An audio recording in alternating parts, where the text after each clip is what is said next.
very good morning, everyone. Welcome again to Sunrise, a beautiful morning to Nigeria as we bring you a blend of issues and events that happened during the week, and of course other long-standing issues that we want to talk about today. I'm Joke Rogers, and with me here is ever troublesome. Oh yes, I like that title. Ayo Makinde. I like that title. Introduce yourself. Don't let me be introducing you all the time. Well, some of the time. I got fixated on the blender part of what you said. Yes, a blender. It's so many things. What kind of blender? What brand? Blender? I don't know. We can't be mentioning any brands here. Oh, you know, for that we need electricity. What kind of electricity can power that kind of blender that you want to use? Band A, which is now a constant. Oh, I never thought it was possible. Just use band. All right, good morning. My name is Ayo Makinana. By the way, I hope you got your cup. Yes, I do have mine today. Get yourself a cup of cocoa. Oh, if you prefer cocoa, not out of place. Yes. What are the things that happened in the week, dear editor? I mean, you know, this ASU and federal government issue, you know, I think about... you know, that I'm sorry, that thing is really disgraceful. This is an agreement of since 2009 to 2019, that's 10 years, all right? And then from 2019 to now. So how many years now? That's a long time. 3 years short of 20. Yes, but you know what they say is like it's the government of the day that gets the burden, regardless of which government's agreements were made with. So usually it's that government of the present administration that will always have to try and sort out these issues. Now the Senate wants to wade into some of these issues, although ASU issued an ultimatum some time ago that is going to go on a strike if the federal government does not, you're right. Its agreements. You're right when you say that it's the business of the government of the day. But I always like to decrypt governments. Yeah.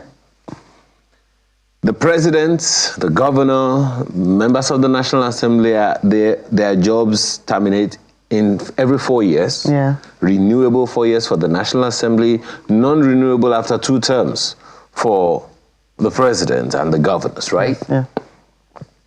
Then there is another level of government employees, which are the appointed people. Theirs range between 8 and 10 years maximum. It's the CBN governor, for instance, is a statutory role. You are there for a maximum of 10 years. Then there is another level, the civil servants. Minimum 35 years. Yes. So who should we be asking questions about this ASU issue? Should we be... Yes, it is the responsibility of certain, government officials to do the needful and all of those things. I get that. But it is the responsibility of certain people to move these things from desk to desk. We have people in the Ministry of Education at the federal level and at the state levels to get some of these things done. No one is asking the question, why has it not been done? Is it because the money is not available? Well, nobody has signed off on what they need. I mean, it's all about money and payments and welfare issues. It was an agreement. If you didn't have, as Mr. Wike would say, agreement is agreement. Yeah, there's one thing to have an agreement. There's another thing to sign off on that agreement for it to be implemented. Who agreed to the agreement? These are the things to probe, Joke. These are the things to probe. These are the questions to ask. Yes. We can't be going back and forth on this matter and be expecting that, some magic or miracle is going to happen simply because some people are raising issues. Let us ask the questions. Who are the people? I wish we would be able to take up and ask the person, who agreed? Who was supposed to sign off on this thing? When was there has to have been some kind of timeline to the payments and all of those things. Who flouted it? Those are the questions we need to ask. Well, I'm guessing that, some of these questions will be asked at the government level now. The Senate says it's going to convene an emergency or an urgent meeting, so to speak, with the federal government and the leadership of ASU to try and sort out some of these issues. That is, been a conflict for over the years. And of course, the University of Abuja land issue too, that they're saying that the Minister of the FCT, Nyesom Wike, is trying to take over about 10,000 hectares or thereabouts. So it's part of the issues that will be discussed as well, because ASU is raising a lot sometimes I think we over-centralize issues, my darling. I think we over-centralize issues. Mr. Wike is just one person. Yeah. And every government, somebody will come, do something on the other. There is still that outstanding issue of 734, is it buildings or estates, whatever? Units of houses. Units of houses in one estate or two estates or whatever, in the same Abuja. It's gone cold, right? No one is talking about that one for now. So, I don't know. Let's have verifiable. You say someone is trying to do something. Is it good? Is it information that is out of place that we are not aware of? This guy was governor for 8 years. Now, I'm not holding brief for him, but before we make accusations, can we please think some of these things through? It's true. And then, of course, our new INEC chairman is here following the exit of our former Mahmoud Yakubu. He was screened during the week, I think on Thursday, was it, by the Senate, and it was also confirmed, Professor Joash Amoguiton. So 2027, here we come, all is ready for him to put his team together, and bring forward his budgets and all that. But there were a lot of things, that the senators threw at him. 2 hours. He was grilled for 2 hours. Yes. And and rightly so. When the voice vote was still being called, he was saying, "No, we have more questions." The president of the had to say, "Guys, you know what? Put your questions in the dossier. Yeah. Let's send it to the guy." Yeah. His job is cut up for him. Yeah. There is no one in Nigeria, hardly has there been anyone who occupied the seat and was praised while in office. Yeah, only after some times when they see that what he actually did was brave. Every time. Yeah. It's always, for instance, can you imagine me saying, for me, and I stand to be corrected, I stand to be challenged, the government that I think was most communicative with the people was the Babangida government, in my opinion. Why? Even if he's going to do whatever he has in mind to do, guess what? There will be a debate. Y'all are going to talk. Everyone is going to hold, their opinion on the matter, and the government will still do what it wants to do, but then those inputs will be factored in. I still wonder which government has still been able to do that. This man is a professor, is a senior advocate of Nigeria. He knows all the laws and the rules. So I'm sure And he has come up with some kind of, he was part of some electoral reforms or whatever at some point. I'm sure as I said, he's the right fit, so to speak. But let's watch and see. Elections. The first test is Anambra elections. Yes, so coming up November 8th, so we'll see how that's. All right, so. Okay. So what are we eating this morning? Political tensions and transitions.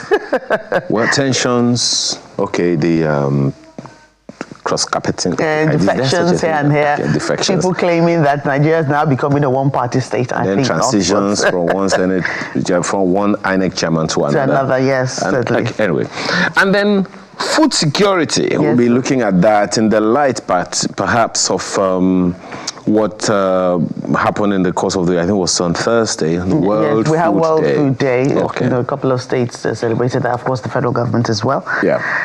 And then we have embracing innovation in the pharmaceutical space. This space is very important. It has to do with people's health and lives and what happens, medicines and all that, prescriptions, self-medication, all those things. I don't know about that one, but we'll find out.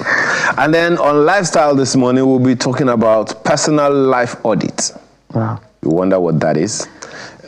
Years ago, a friend of mine called me and said, Ayo, every December she'll call to ask, Ayo, what's your assessment of our friendship? Are we still good friends? Is this friendship? And I'm like, and she did it for about 3 to 5 years. Madam, I beg, what's the problem? I said, no, I'm just auditing. Yes, now you have to audit, remove that which does not pay you and move on to the future. Anyway, what are the things you also need to audit? We'll find out this morning. And if you haven't started, maybe you need to start. And then, of course, we have the Artist of the Week. We will not reveal that to you. No, we will All not reveal. shall be revealed. But you shall be sure that this one is not in due course. Run of the mill. So, as we said, do yourself that favor. Yes. Grab your cup of cocoa. Or coffee, as you prefer. Cocoa, and we'll be right back. We'll be right back. Amen. Amen. Amen. Amen. Right, we're getting right into the nitty-gritty of things. And our first topic this morning is political tensions and transitions. Now, if the transitions are causing the tensions or the defections are causing the tensions, we'll get into that this morning. And the phenomenon of political defections has, been on for a long time in Nigeria's political history. Public office holders or political office holders usually gets into office on the platform of one party, and after some years they defect to another party which they believe pays them better, in their words, or become an urgent matter to do, in their words. Some of the latest that happened this week, the big guns this week and part of last week. Enugu State Governor Peter Mba defected. The Bayelsa State Governor Doyediri also defected. At some point, we heard that he was going to tell us much later on what party he was going to defect to. During the announcement, he didn't mention, but we got wind from our, correspondents on ground there that as they were departing, some of his commissioners and other people in that meeting were holding flags of the All Progressives Congress. So we probably don't need any announcement after that. You still need an announcement too. Otherwise, but one of the questions being asked around that was, well, if he resigned from a political party and did not announce the party where he now belonged to, the question then would be, on which political platform is he a governor? Because there is no such thing as independent candidates in Nigeria. Certainly. Now, to the transitions you talked about, the former INEC chairman has since left office. A new one, another one was acting. Yes. And now the de facto chairman has been confirmed by INEC. Whether or not he has resumed, I don't know. So he's waiting. He's not been sworn in yet. Not sworn in yet. So you see, long process. Anyway. So who are the people discussing this? So we have Samson Itodo, Executive Director, Yaga Africa. He joins us from our Abuja studio. Welcome to Sunrise. We also have Professor Lai Olurode, former Good morning. Right, thank you. We also have Professor Lai Olurode, former National Commissioner, INEC. He joins us via Zoom from Osun State. And also Silas Onu, a member of the People's Democratic Party. He's also joining us. No. Oh, have you also transited? I've left the PDP. Right. Finish. Anyway, we didn't hear the announcement of your own defection. Anyway, good morning and thank you for joining us, gentlemen. But let me begin with Mr. Itodo.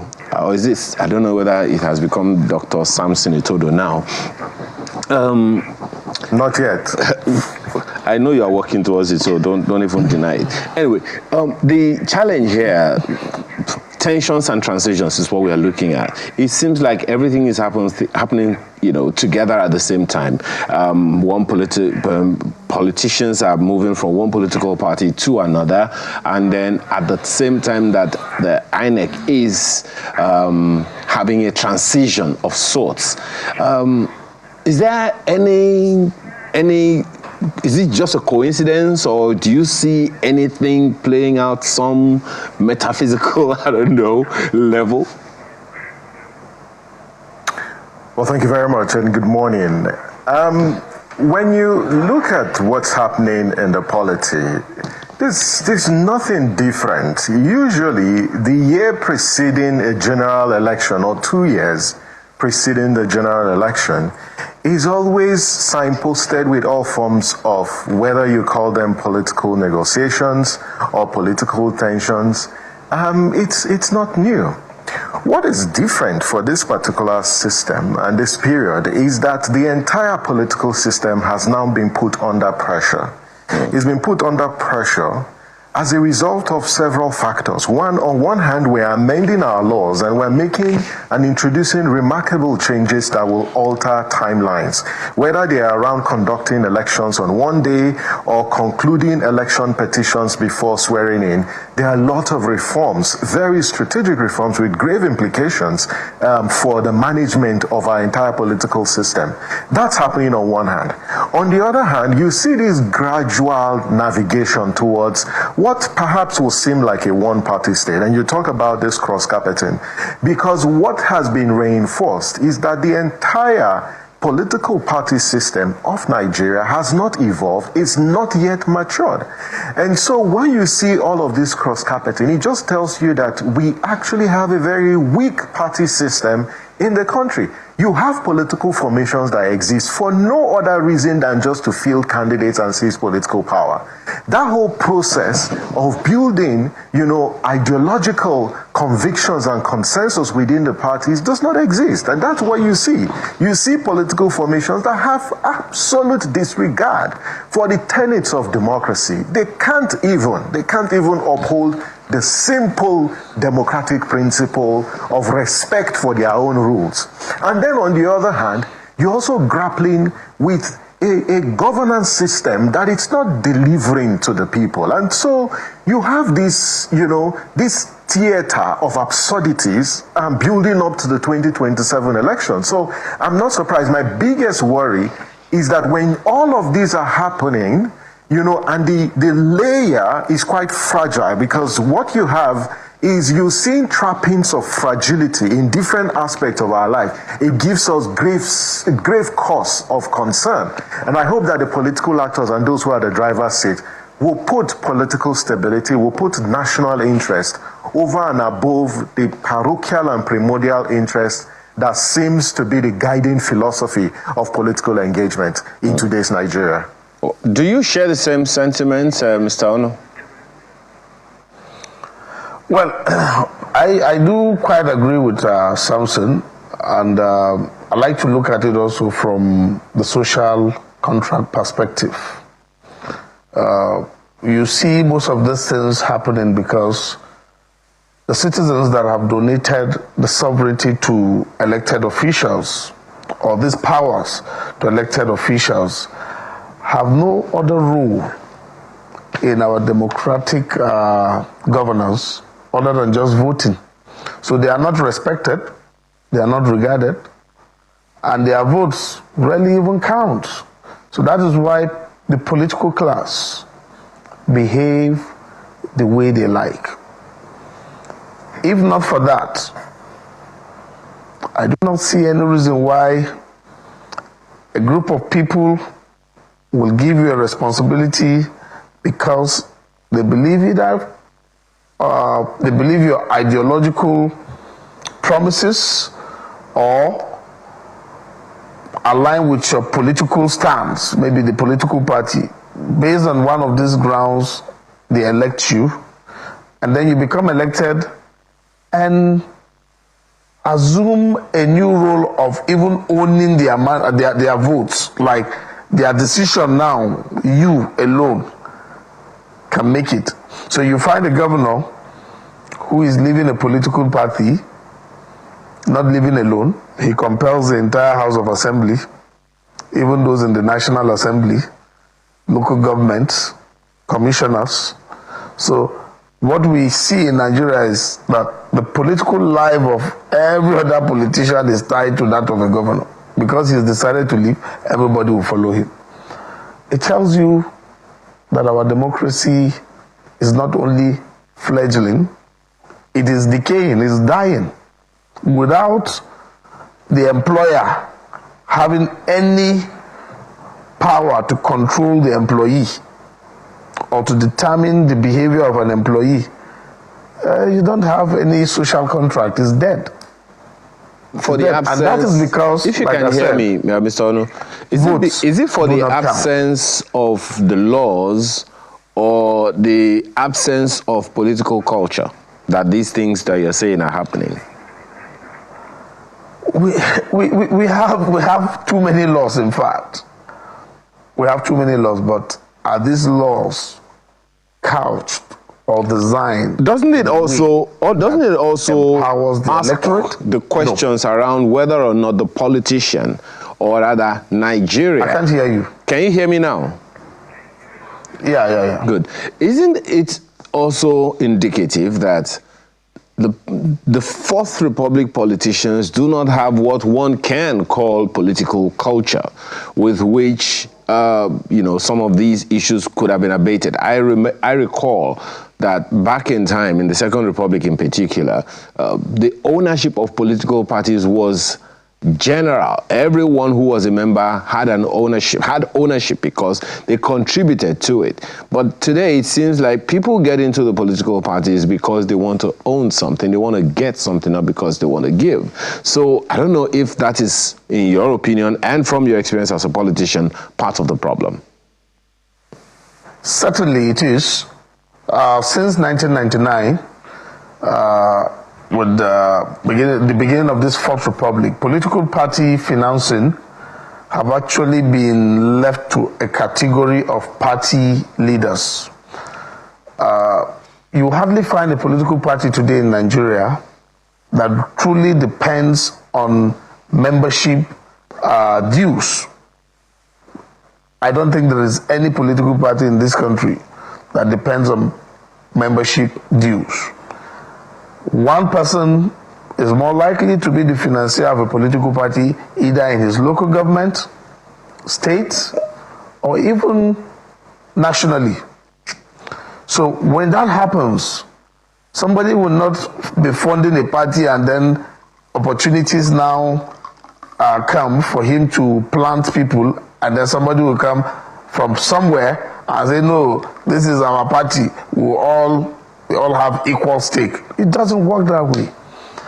Now, people who fund party, the first thing they do is plant their stooges from the ward up to local governments, states, and national. So they don't even need to make so much noise when there is election, because they automatically have the party delegates to do their bidding. Right. If I can come in there. Sorry, Mr. Onu. If I can come in there.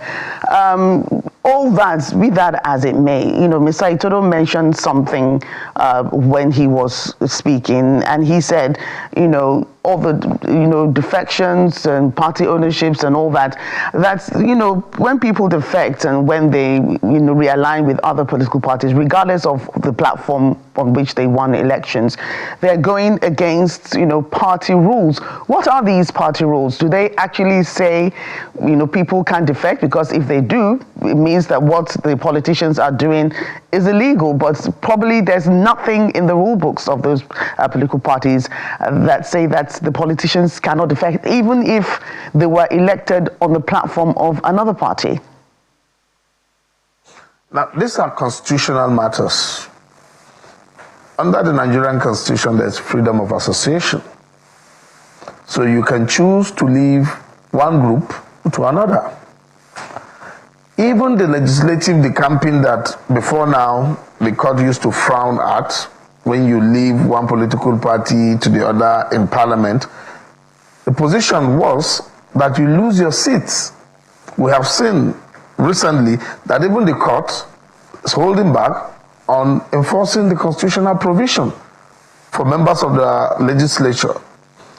The Constitution has been silent, or is silent, on the executive arm. So if a governor defects, there is nothing that says he should lose his office. But where a legislator defects, he automatically loses his office. Now, the Constitution, like I said, is there, but very weak provisions. We have always known that in Nigeria, individuals are not elected. It is the political party that is elected. Because you don't see the name of people on the ballot paper. Now, when you are elected on the premises of a political party, should you not reasonably be expected to lose the office when you decamp? That is my expectation. That is what I thought should be in the Constitution. I give you an example with the United States. If, for example, an elected senator is appointed or congressman appointed into the executive arm of government or dies in office, do you know that his state governor replaces him without an election? Because the party have been elected already. So you don't need to go and do by-election because someone have been appointed into the executive arm or died in the office. No, the party have been elected. You just replace the person. Right. Let me put your pause in there. Nigeria, we say one thing and we do many other things. Yes. Okay. Quite understandable. So you find somebody elected on the platform of a political party.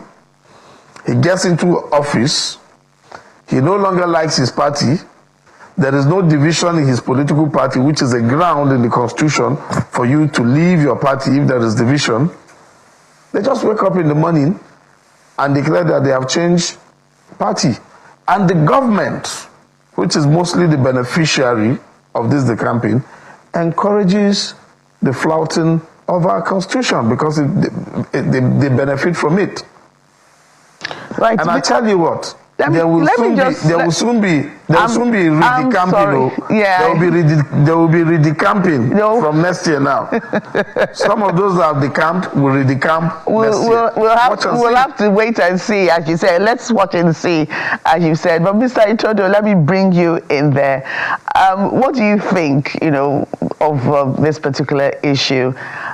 He talked about the Constitution saying that, for legislative people, once you leave a political party to another, part of the platform you've been elected on, you immediately lose your seat. But, saying that this is not so for governors or even the executive. But really, as he has said, nobody's name is on the ballot box. It's only a political party's logo that's on the ballot box. So what are we doing here? Shouldn't the governors, shouldn't they lose their seats once they defect from one political party to another in the middle of a tenure? I think first things first, we just need to ask ourselves, what is the rationale? What is the motivation? What inspires people to contest for political power? And it's sad that in our climate, we've not answered this question. And the way it has been answered is that most of these actors seek political power to primitively accumulate wealth. They see public leadership as an escape route from poverty. That's one. Secondly, they seek political power to fight inter-elite wars. It's not necessarily the common good of the people. Because if it's the common good of the people, then you know that a political party is an assemblage of people used to aggregate social interest. But what we have seen is a total deviation from the foundational, reasons and motivation for setting up political parties. So if you don't address this question, why people, are seeking political power, they're going to continue to perpetuate this do or die nature of our politics. That's one. Secondly, I think Ayo asked the question about culture. I think it's a function of culture. And I'll say one thing. One of the parties told us this week, or reminded us this week, that in a state or at the federal level, the governor is the leader of the party in a state. That's what the Constitution says. It's the same thing, the same practice in other political parties. For heaven's sake, if the governor is the leader of a party, then tell me, why do you have a national chairman?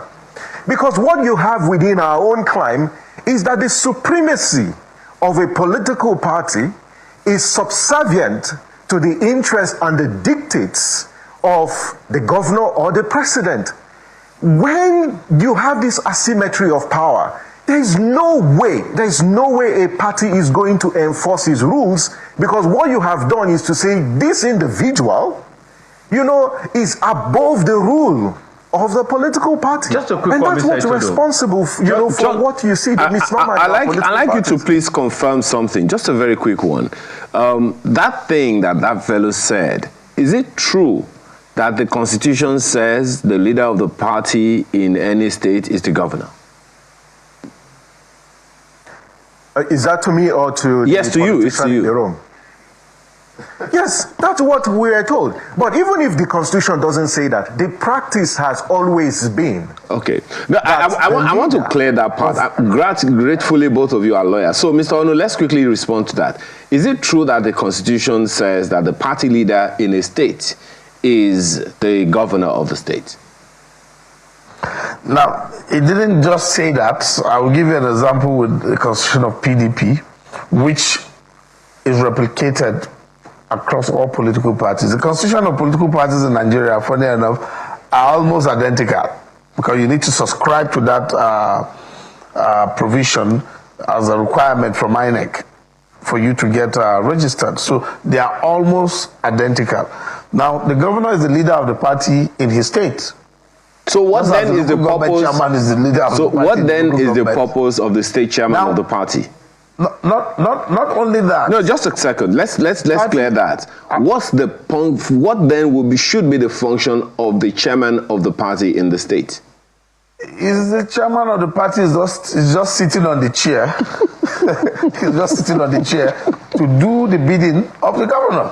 Okay, let's go to other issues. Let's go to other issues very quickly. Just a second. Mr. Itodo, let me quickly come back to you. We've been talking about political parties. We've not quite spoken about the chairman of INEC that's just recently been confirmed by the Senate. You have some issues about that one, and I'd like you to. I saw that you came up with some kind of analysis of how the whole thing went. Is it really out of place? Is it different from what we've always had? First, I think that we need to put this on record that one, the chairman designate, or the confirmed chairman who has not been sworn in, has demonstrated that he has the requisite credentials and the capacity to hold this office. That is not in doubt. He has what it takes. We'll give him the benefit of doubt, but he should know that he's coming into a role and a position where he has a huge responsibility of rebuilding public trust, because he's inheriting a system where the trust of citizens in the electoral process is at its lowest ebb. So he has to take actions that inspire trust and confidence. And in the confirmation hearing, he did recognize that the position he holds is a position of trust. So we will see how, he's going to fulfill some of those commitments. But let's look at the entire process. The presidency told us that on October 9th, the Council of State was going to meet. So in 7 days, we had the appointment of the chairman and the confirmation of the chairman in just 7 days, because the Council of State met on the 9th of October. His name was read on the floor of the Senate on the 14th of October, and then on the 16th he was sworn in. When you look at this, he was confirmed. When you look at this entire appointment process, it puts to the fore the proposal by Justice Uwe's committee. You clearly see that this entire confirmation process was devoid of citizens' input. And we have said as civil society that when the president makes his appointment, it is important, to subject it to public scrutiny. If you look at what happened in the Senate, in just 48 hours, they confirmed the chair. They didn't call for memorandum. They didn't call for petitions. They didn't even give any opportunities for citizens. And so we are saying that this entire process needs to be reviewed in a way that it includes citizens' participation. When you also check how this entire process was rushed, in fact, I was there at the confirmation hearing, and I was very disappointed, with the way the process was managed. First, it started very well. Let's look at the data. There were only 9% of senators who posed questions. In other words, only 20 senators posed questions during the hearing, and only 30 questions were addressed to the chairman designate. 26 of those questions were addressed directly, but somewhere midway into the hearing, a senator who was given the opportunity to pose a question decided to move a motion which truncated the entire hearing. And so all the other 4 senators, including the female senators who indicated they wanted to ask questions, they were not given the opportunity to do that. And that has deprived us, the opportunity to listen to this erudite scholar to tell us, what is his agenda for electoral justice. Because the question that Senator Ume asked was a very profound one about electoral justice.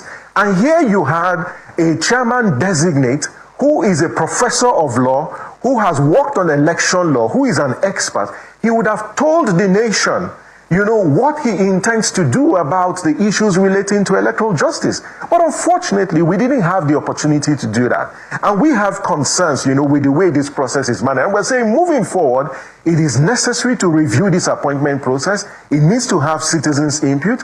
We need to give time so that people and citizens can ask those questions, because it helps inspire confidence, not just in the individual, but also in the entire process. Now, Ayo, the chairman made 5 commitments during the hearing, and we are going to hold him to account for those 5 commitments, at least in the first 100 days of office. What are those commitments that he made? The first one, he said that he will audit the BVAS and the IREF. This is in line with some of the advocacy that citizens groups and stakeholders have been asking. You need to audit the BVAS and the IREF. It is just unfortunate that these devices that are game changers have now become the albatross of our electoral process. How can you explain, the mutilation of BVAS data, or situations where you have false and fake results on the IREF? We need to audit that, and we strongly align with the commitment that the chairman has made, and we will support and hold him to account on that commitment. The second commitment that he made is that he will assert the independence of INEC, because that's the biggest problem that the commission faces. I personally hold the view that INEC's problem is not technical. INEC's problem is political. The continuous incursion and assault on INEC's independence is the biggest challenge that we have. And he has said he will leverage constitutional provisions to assert the independence of INEC. We're going to be watching, and we're going to hold him accountable to that. He's also talked about INEC logistics system, that he will audit and review. We will hold him accountable to that. Fourthly, he's talked about an internal mechanism of disciplining INEC officials that are complicit.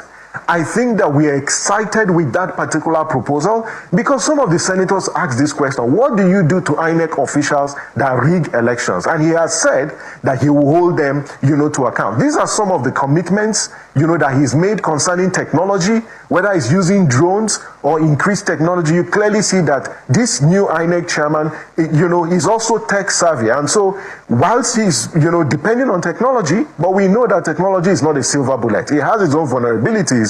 And based on his response, he understands it. And these 5 commitments are commitments that we will hold the current INEC chairman, to account for them, at least in the first 100 days of office. Yes, thank you. Mr. Ano, your reflections on the INEC chairman that has just been confirmed by the Senate. From a politician's point of view, Mr. Itodo has just given us his own professional assessment of the whole process. But, going forward, we have a number of elections coming up next month. We have elections coming up in 2027. What's your opinion of this new man at the helm of affairs and everything that he has said that he's going to do? Well, speaking as someone who personally know Professor Amoputan, I was his student, just as Samson was his student too. Both graduates from University of Jos. So it's someone I know personally, and I can say, based on his antecedent, is a square peg in a square hole. But you see, public office is a different ball game. It can change people. And right now, apart from my congratulatory message to him, I also actually sympathize with him because he's going to carry a burden so heavy that he has never experienced before. I say this because those who appointed him will have an expectation from him to please them. And then the opposition will also expect that he should be fair. And like Samson have said, he has made commitments, and I also expect that he will keep to those commitments.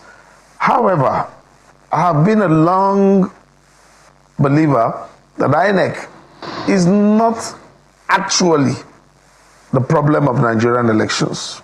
That is my view. Because if INEC finish what they do in the field and you complain in court and the court cancel what they have done that are wrong and ask them to repeat it, and they do wrong again, and you go back to court and it is cancelled, and INEC recognizes that their misbehaviors are not condoned, they will sit up. But what happens is INEC misbehaves and the court protect them. So once you have such protection, you become reluctant to do right. So the judiciary is the main problem we have in our electoral system. In 2023, for example, 2023 general election, we had the Electoral Act 2022, which provided for electronic transmission of results from the polling units, and also made provision for collation, paper trail collation, just maybe as a backup. When the election started, everything was going on well. They were transmitting results from polling units. Suddenly, INEC said there was a glitch, and they resorted to paper collation. Well, I guess Mr. Just a second. There are many issues. I apologize. We have to go now. There are many issues. It's like you are opening another vista altogether, and it's understandable. No. But because the issues, just a second, the issues that Mr. Itodo raised, even in the information that is available concerning the commitments that the INEC chairman has made, there are issues to interrogate, and some of those issues you are already raising, and it's really understandable. But sincerely, we have to go now. So, yeah, Joke. Yes, we have to go. But we want to thank you, gentlemen, once again for joining us and for, helping us to unravel all these tensions and transitions as we have chosen to label them. Thanks once again. I'm sure we'll call you again to discuss some other important matters on the political scene. Samson Itodo, Executive Director, Yaga Africa. He joined us from our Abuja studio, and we also had Silas Ono. He also joined us from our Abuja studio as well. Thank you, gentlemen. Even though we don't know the political party that Mr. Ono has transited to, I guess we'll find out where that is later.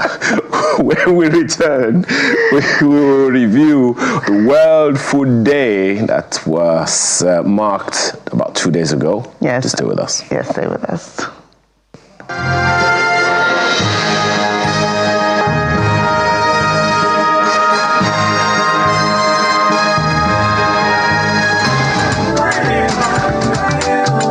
Very much to begin by quoting the most recent inflation numbers, because we hear that inflation numbers are reducing by the day. A new one has also been put out. And what we've also been told by economists generally is that the biggest culprit in inflation numbers is usually food. Food, yes. Food inflation is usually the highest because once food is costly, Everything else. everything else, naturally follows. So because we also understand part of the reason for this is because agri-food systems are facing unprecedented challenges, in our country. Conflict, the impacts of extreme weather, climate events, economic shocks, and rising inequality are placing mounting pressure on the land we farm, the water we depend on, the biodiversity that supports life, and on and on and on like that. So World Food Day 2025 is one event that calls for global collaboration in creating a peaceful, sustainable, prosperous, and food-secure future. The expectation is that we all work together across governments, organizations, sectors, and communities to transform agri-food systems. This year, it is themed Hand in Hand for Better Foods and a Better Future. Joining us to have conversations around this and where we are in the matter is the Honorable Minister of State for Agriculture and Food Security, Dr. Aliyu Abdullahi. Of course, as you can see, he's right there in our Abuja studio. Thank you so much for joining us this morning. I like the smile on your face. Yeah. I like the smile on your face. It tells us that there's something positive. You are confident. The smile is as a result of what you were saying, but most importantly, of course, seeing you after a quiet, sometimes I've not seen you.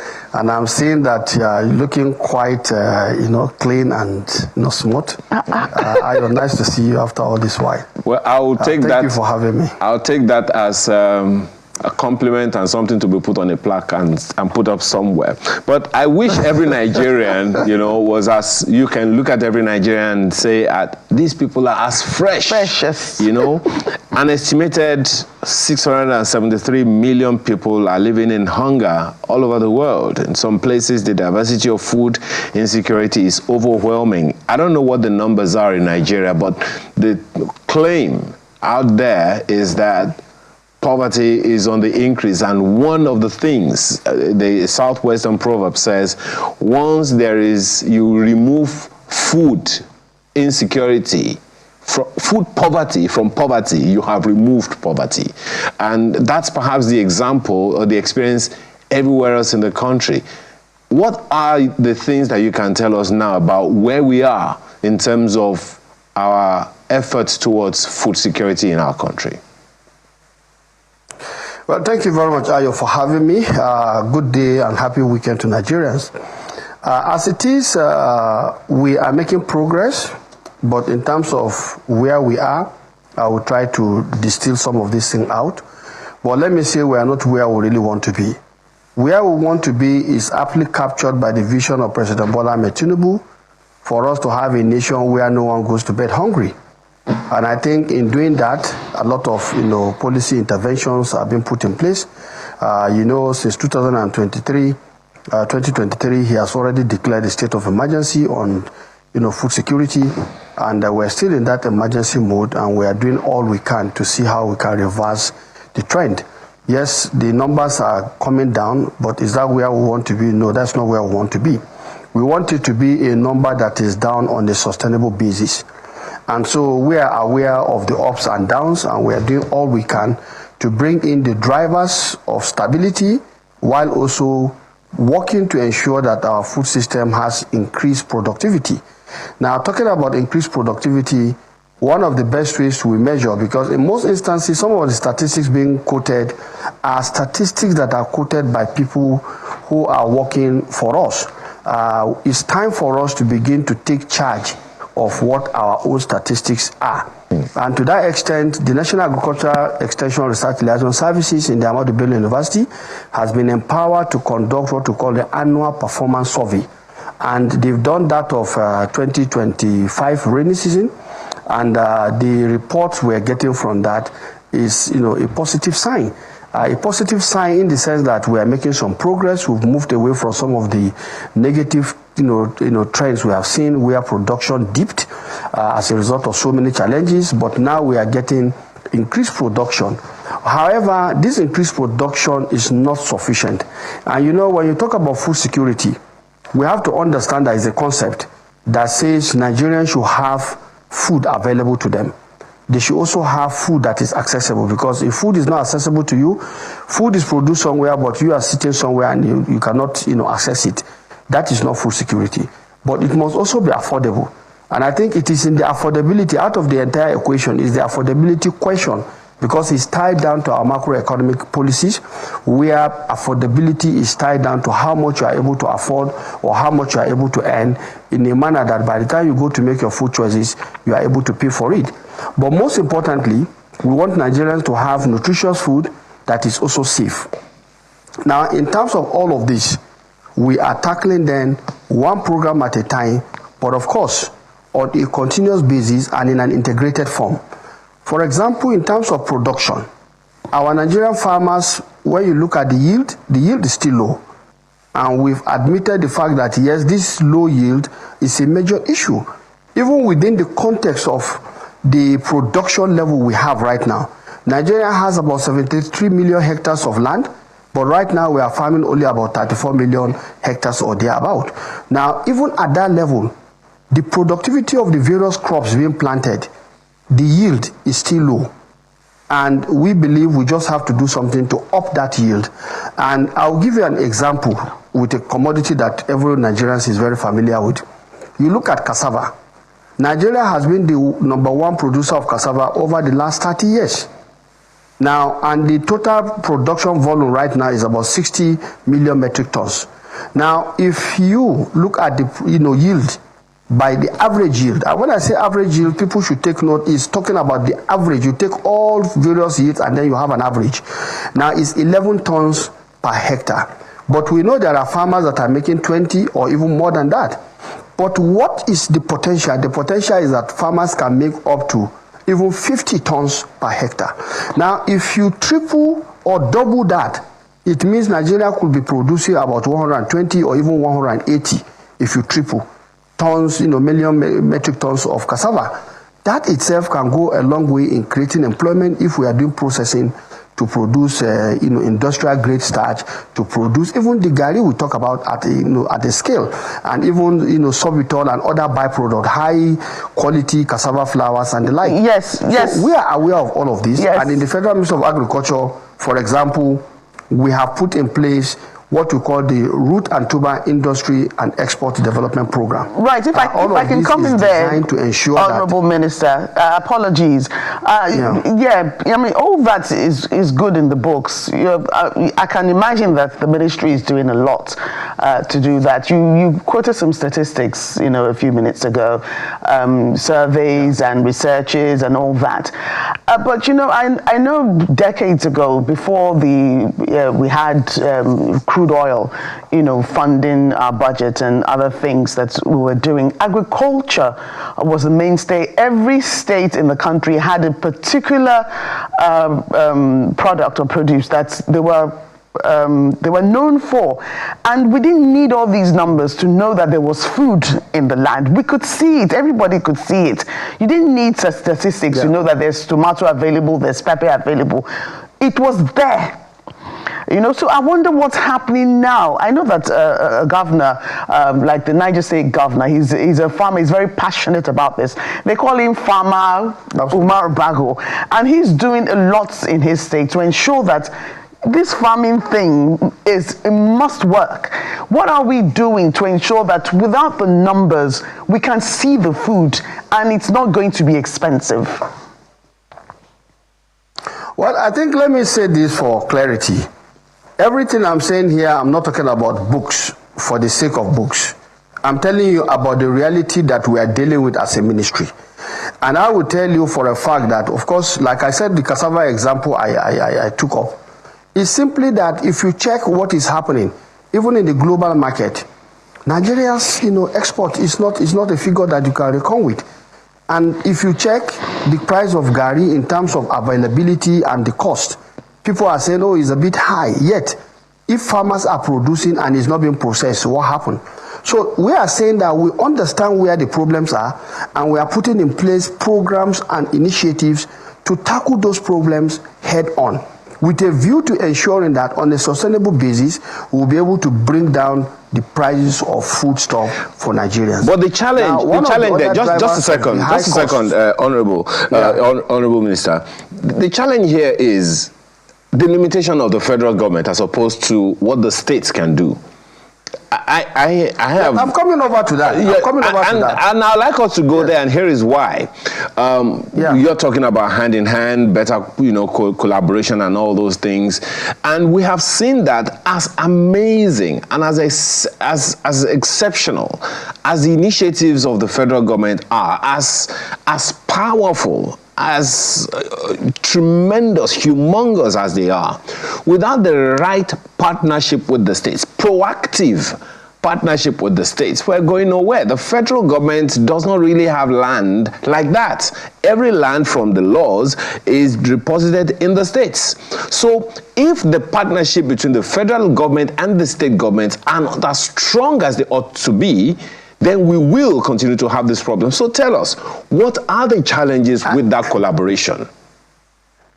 No, we don't have any challenge, because I will tell you, in this new government of President Bola Tinubu, the governors have keyed into the vision of Mr. President for food security. And let me make it very clear that, yes, we are aware the subnationals, the states and the local governments have a critical role to play. And we are working passionately together with them in a very strong collaborative mode. In fact, when we launched the dry season farming in 2023, we did so in Jigawa State, because the Jigawa State government has shown tremendous interest in supporting wheat production. And Jigawa State alone was able to farm almost about 55,000 hectares of farmland for the wheat program.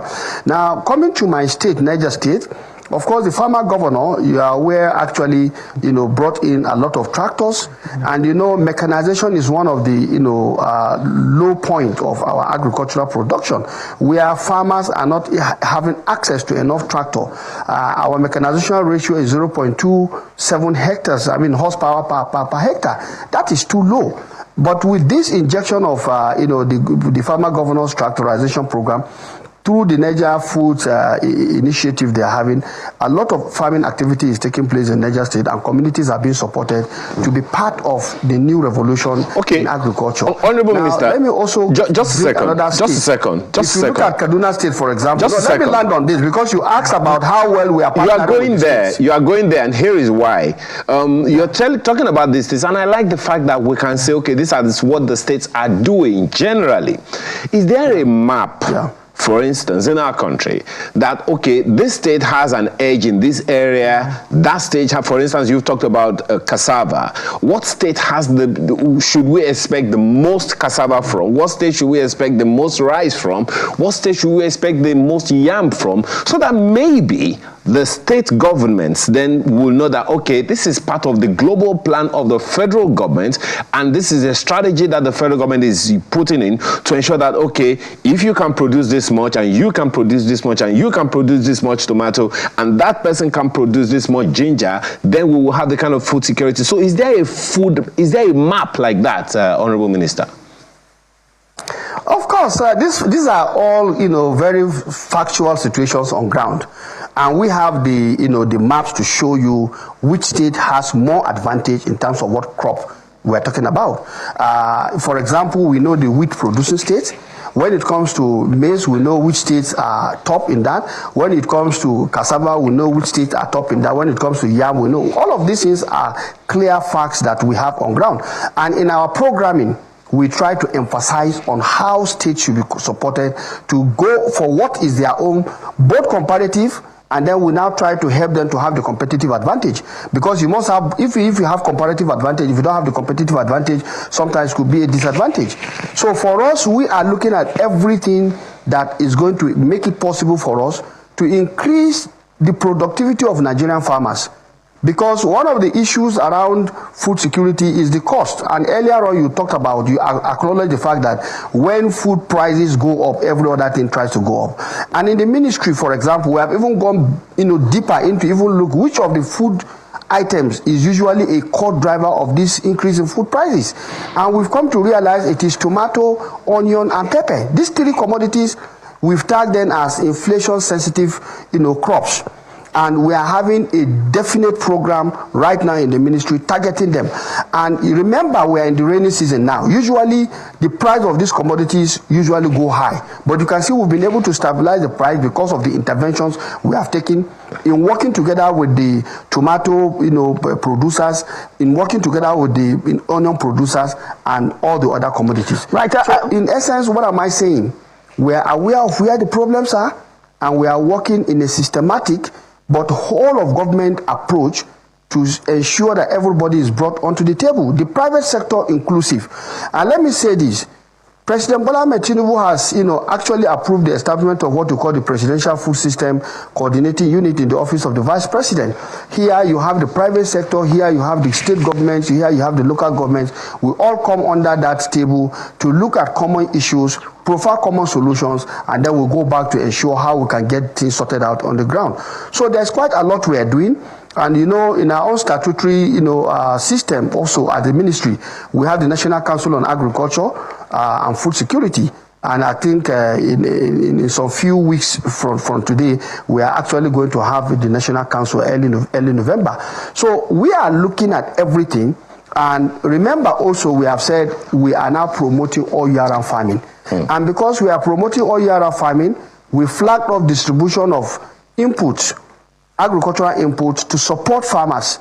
Now, in supporting farmers, we are aware of the situation where people who are not farmers who want to come and take these items. This time around, we've taken care of that by ensuring that we sieved out cooperative societies that are agricultural in nature, and then the various commodity associations, including people who are even physically challenged. And in the flag off in Mina, Niger State, we identify all these groups and make things available for them. But after that, the flag off ceremony continued by our various officials across the state. And I think as at 2 days ago, I was informed we have covered more than 15 states. And the exercise is still ongoing. Right. Now, this is to support and promote the all year round farming, like we have said. Right. So, sorry, remember, apologies. Before now, Sorry, apologies if I must come in there. It's all laudable, really, and it's a very nice thing. But, support for farmers is one thing. Having enough farmers is another. You can support the farmers on ground and say, we're supporting, we're looking at states that have, advantage in, the different things that they produce and grow, and support the farmers. But many people are not farming again. So we don't have enough farmers to produce all these things. So what are we doing to make farming nice again, to make it more attractive, so that a lot more people can go into farming? So we just don't have a few hands struggling to do all these things. I think to the contrary, because the report we are having is actually showing that more people are now going into agriculture more than we've ever had before. And I want to say this very clearly. Last year, during the World Foods celebration, we started another innovation. Rather than stay in the offices and discuss World Food Day, we now include Field Day. And we were in Buhari Area Council. And I want to tell you that all the adjoining lands, every single land that we pass through as we are entering Buhari and outside, coming out, they are all farmed by people. This year, we were in Kuje and we were in Karshi. That was 2 days ago, as part of the World Food Day celebration, hand in hand, for better food and for a better future. And what we saw is areas that have been abandoned, not being used in Kuje for farming for more than 50 years, are now being occupied by women and other groups that have been supported under the Renewed Hope initiative of Her Excellency, that the ministry and Her Excellency's office were coordinating. And I will say very clearly that what we saw is increased number of people taking interest in available farmland. And remember, we are promoting every home a garden, Young Farmers Club, and all the schools we have visited, they've embraced this. In Karshi Government Secondary School, we saw them having 2 hectares of maize and another hectare of rice. And all of this is to encourage what we talk about agriculture, bringing in more hands into it. And the youngsters in the places we visited, interestingly, in Karshi, they told us that they are taking agriculture from the classroom to the community. While in government secondary school, Karu, where we also visited, the Young Farmers Club are saying, give me a portion, I will feed my family. Give me a larger portion with incentives, I will feed my community, and mechanize my farm, I will feed my nation. And that is the way to go. And remember, I talked about the mechanization ratio or intensity, where the bulk of the things we do is with hand. And that is what is making it unattractive. But right now, we are having many, small implements. Like yesterday, when day before yesterday, when we actually flagged off the distribution of items to selected communities, we were giving them, reapers that will help them to actually harvest things like rice, wheat, and the like. And there are also various irrigation pumps that we've given out. We are also having hand tillers and the like, and including even, grinding machines that will enable them to process produce that they have produced to reduce post-harvest waste. So what I'm saying in essence is that is a whole lot of things that we need to do, because agriculture still remains the mainstay of our economy. And in fact, in the annual performance survey that we talked about, we have more people farming than we have ever had before.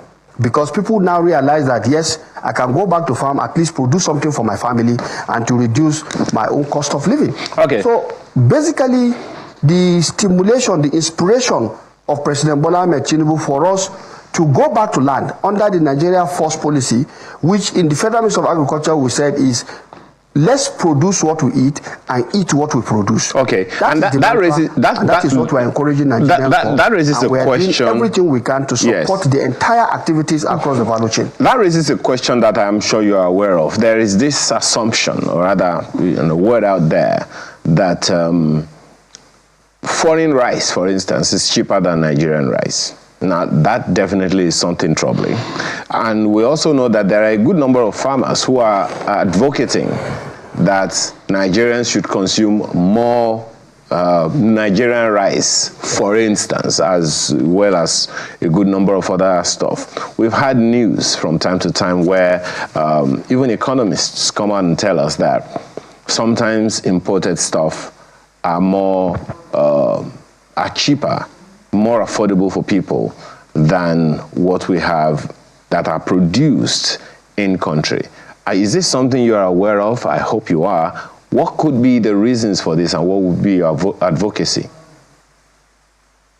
Well, I think we need to understand that when it comes to the issue of agriculture, it boils down to existentialism, because every nation must be able to feed its own citizens. And President Bola Ahmed Tinubu said Nigeria must work for food sovereignty. Food sovereignty is saying produce and feed yourself. Don't depend on other people. And Nigeria has everything it takes to be able to produce, to feed itself. And that's why we are taking all of this in strides. Now, in terms of the issue of choice between imported rice and Nigerian rice, of course, when the cost of production for the Nigerian farmer is a bit high, you expect him to want to recoup his own money. Meanwhile, in these other countries where this production is taking place for rice, for example, government is giving them massive support, and in some instances, even buying off these things off them to ensure that they are able to keep them into production at certain levels. And that is why they are able to import these things much more cheaper. Now, we are aware of this, but then the question you also have to ask is, how healthy are these rice? What is the quality of this rice? I think these are some of the questions sometimes. And in most instances, our own Nigerian rice have better nutrients. And at any rate, we have done so much investment in the rice value chain to the extent that some of the things that makes Nigerian rice unattractive before are now being taken care of. So let me ask before you. Take Nigerian rice that are stones. Yeah, so let me ask you. And the like, if you look at. Yes, that you're right. So let me ask you then, is there a policy of government against importing some of these stuff? I remember in the during the presidency of Olusegun Obasanjo in this republic, there were some agricultural stuff that were banned from coming in. And that saw to the growth, or development and growth of some local industries like juice packs and so many others like that. So is there a policy of government against certain importation, particularly of rice and such? These policies have not changed. Okay. These policies have not changed, Ayo. And let me say this. You see, that's why the smuggling is taking place. Anything that you see is being smuggled, it means there is something on it. If you are going to import, you are supposed to pay certain tariffs. To avoid that, that is why they go into this smuggling. And I believe the whole essence of this exercise, when you try to put certain protectionism, is to ensure that you support your own local production too. Because if you don't do that, then you are not going to be able to generate employment for your own citizens. And you know, employment is a key driver of economic growth. So I believe we are doing our best. Rather than anything, we want to support our own Nigerian, rice producers to ensure that they produce the right quality, because people will also tell you about the choice. And if Nigerians choose to buy what belongs to them, like it is being said, if you buy from your home, you are returning back the money to your home. So if we buy Nigerian, we are returning back the money back to Nigeria. But is there allowing exportation of our jobs? I get that. And also our Honorable Minister, that is very, very well understood. But it also speaks to whether or not we have government infrastructure that protects farmers. That, for instance, I know that Lagos State, for instance, has an off-taker arrangement where they produce, the farmers produce, and then they off-take. In fact, they are off-taking from different parts of the country with their, 500 million or billion naira food production and stuff. The lake rice. No, that was lake rice was before now, but they have a totally different initiative now. So, is there an initiative of the federal government that protects farmers so that when they produce, there is assurance that there is an off-taker arrangement that they will not see to them being, incurring losses? And if we know, for instance, that imported stuff, even smuggled stuff, as you said, are happening, that raises a question about whether or not we have a system that protects local production. Because if we know there is smuggling and we are not able to nip it in the bud, that's a problem, don't you think so? No, but you are aware also that the Nigerian Customs have been reporting several seizures of contraband rice. These have been reported on an ongoing basis. As much as people are doing that, the Nigerian Customs have always been alive to their responsibility, and they are seizing all of these things. And in the course of it, of course, this is something reported. Now, but the point to be made here is that, as far as we know as a government, in terms of the rice producers and processors, we have working relationship with them.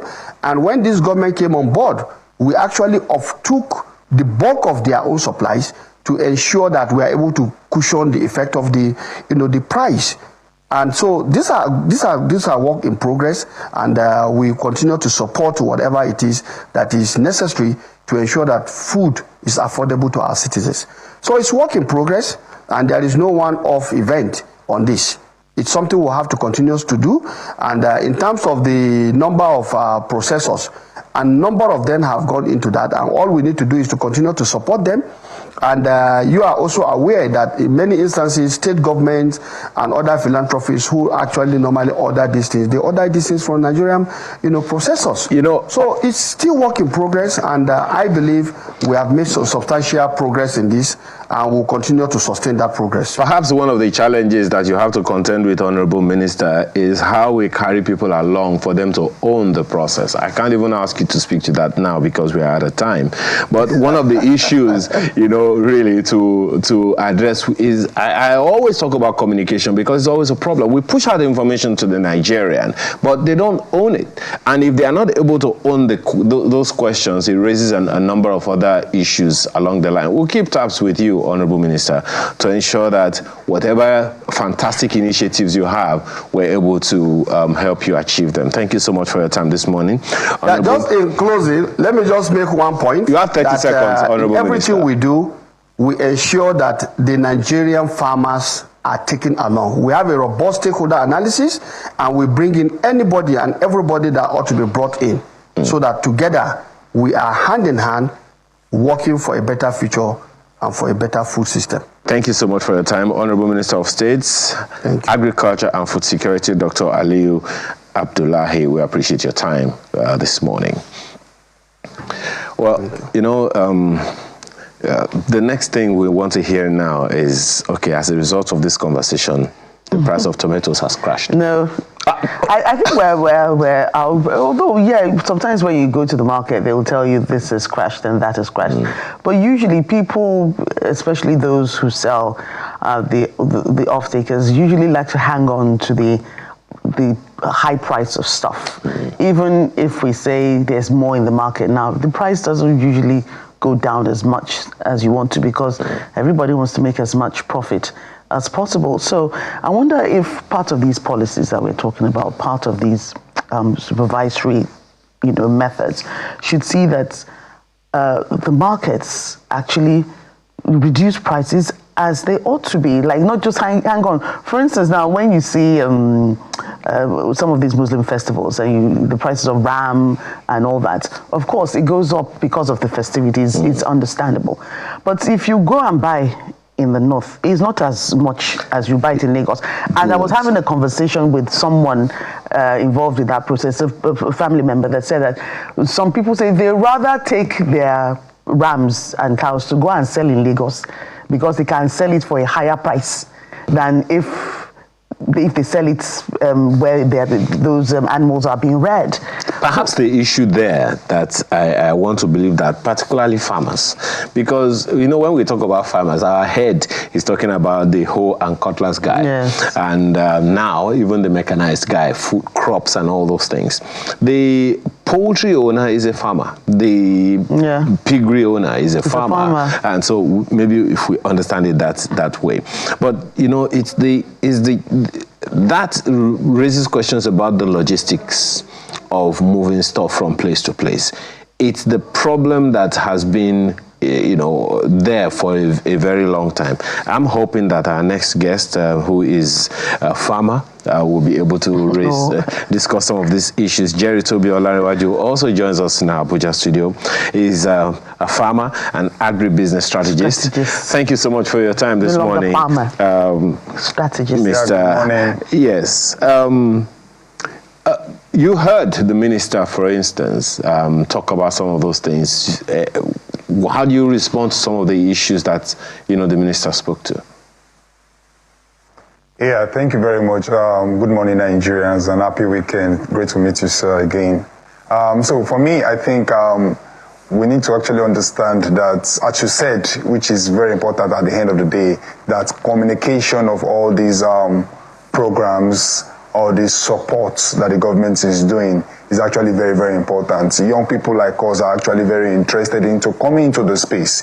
We want to come and do business in agriculture. We want to have the enabling environments to actually run our businesses. We want to actually have that support from government by creating, access to finance support, to the market support. I believe that, yes, the minister said, the government is doing its own capacity to support in the mechanization space and this thing. But beyond just announcement of programs, I think one thing the government should start looking at is actually actionalizing it. Government has launched a number of things this year. I can count a number of programs the government has launched, and I can tell you we want reactions. Yes, I'm seeing some of them. The government, I can attest to few of them. One of the mechanization program was actually launched by the president. Actually, it's one of his key points where he mentioned about he's going to actually clear over 500,000 hectares of land. The question is, how many hectares of land has actually been cleared as we speak right now? The tractors that were launched, has it moved? Has anybody benefited in it? And yes, we can say government is actually a step-by-step this thing, but we actually need to understand that the citizens are not patient. People are hungry, yes, and people want to start seeing reality of what is happening now. And I believe that as we see what the government is planning to do, the government is saying, "Oh, I'm doing this, I'm doing that, working on this." We have had over 2-3 years now, and in this third year, we'll be talking about elections. So beyond just having actionable plan, announcements. We want to start seeing actions. We want to start seeing the distribution of tractors. We want to start seeing that tractor working. We want to start seeing those silos working. We want to start seeing, especially financing. We have heard about the BOA receiving money. We have 1.2 billion from Afrexim. We have heard about the recapitalization. Has anybody able to access any fund? So it's actually a question we should actually ask the government. And it's one of the issues that I always.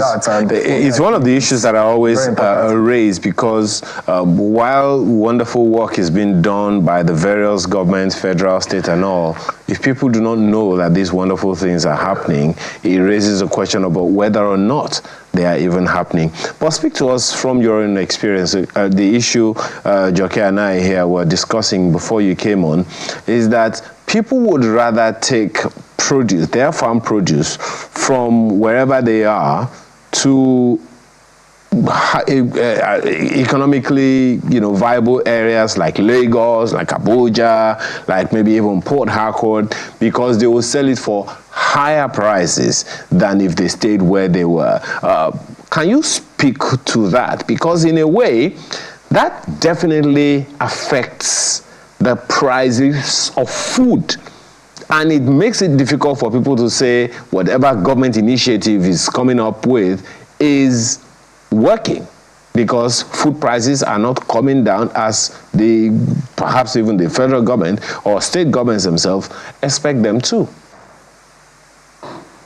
Yeah, okay, so I lost you in a while, but if I get the question, you want to understand the logistics, the issue of logistics, the issue around the other metrics. So for me, one of the things, as I was giving an experience, I was giving a thought to people before I come into the studio, was that I produce rice. I mean, Demo Food and Spices, we produce rice. And when we produce rice, we want to take our rice factories in Nasarawa State. We want to move our rice to Lagos.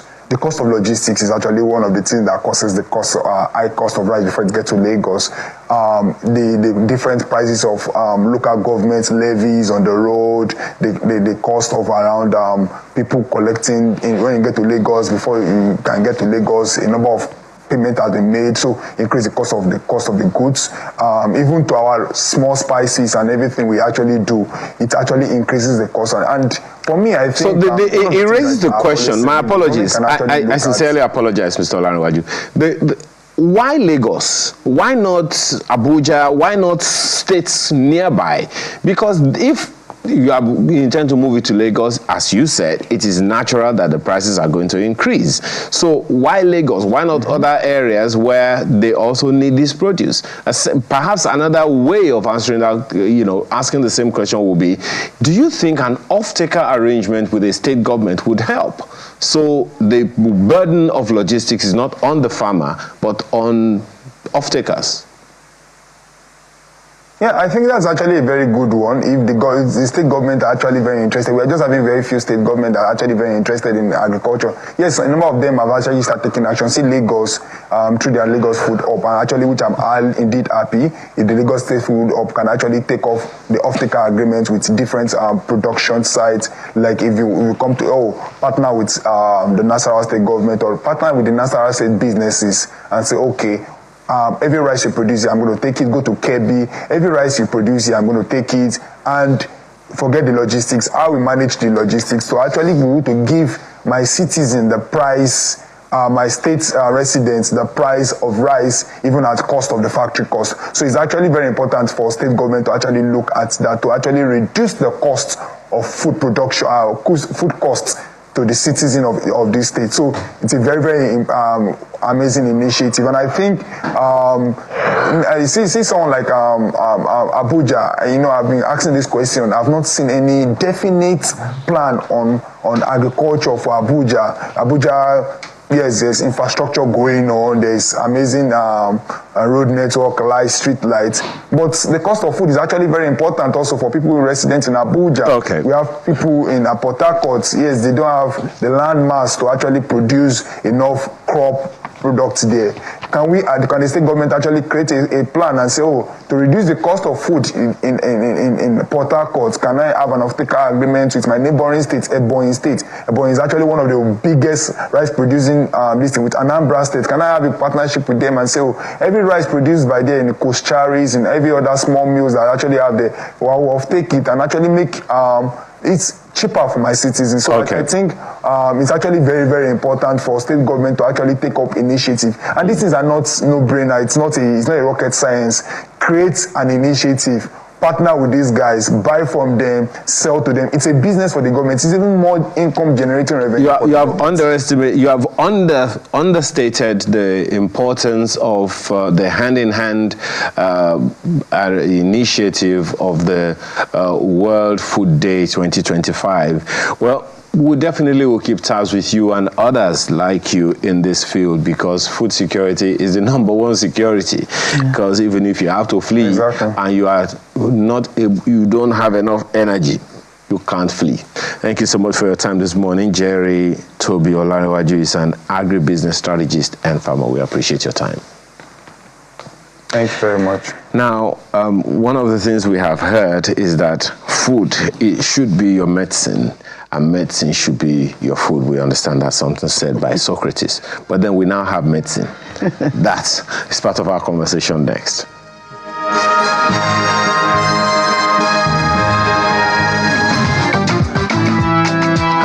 Rise up and take it, command.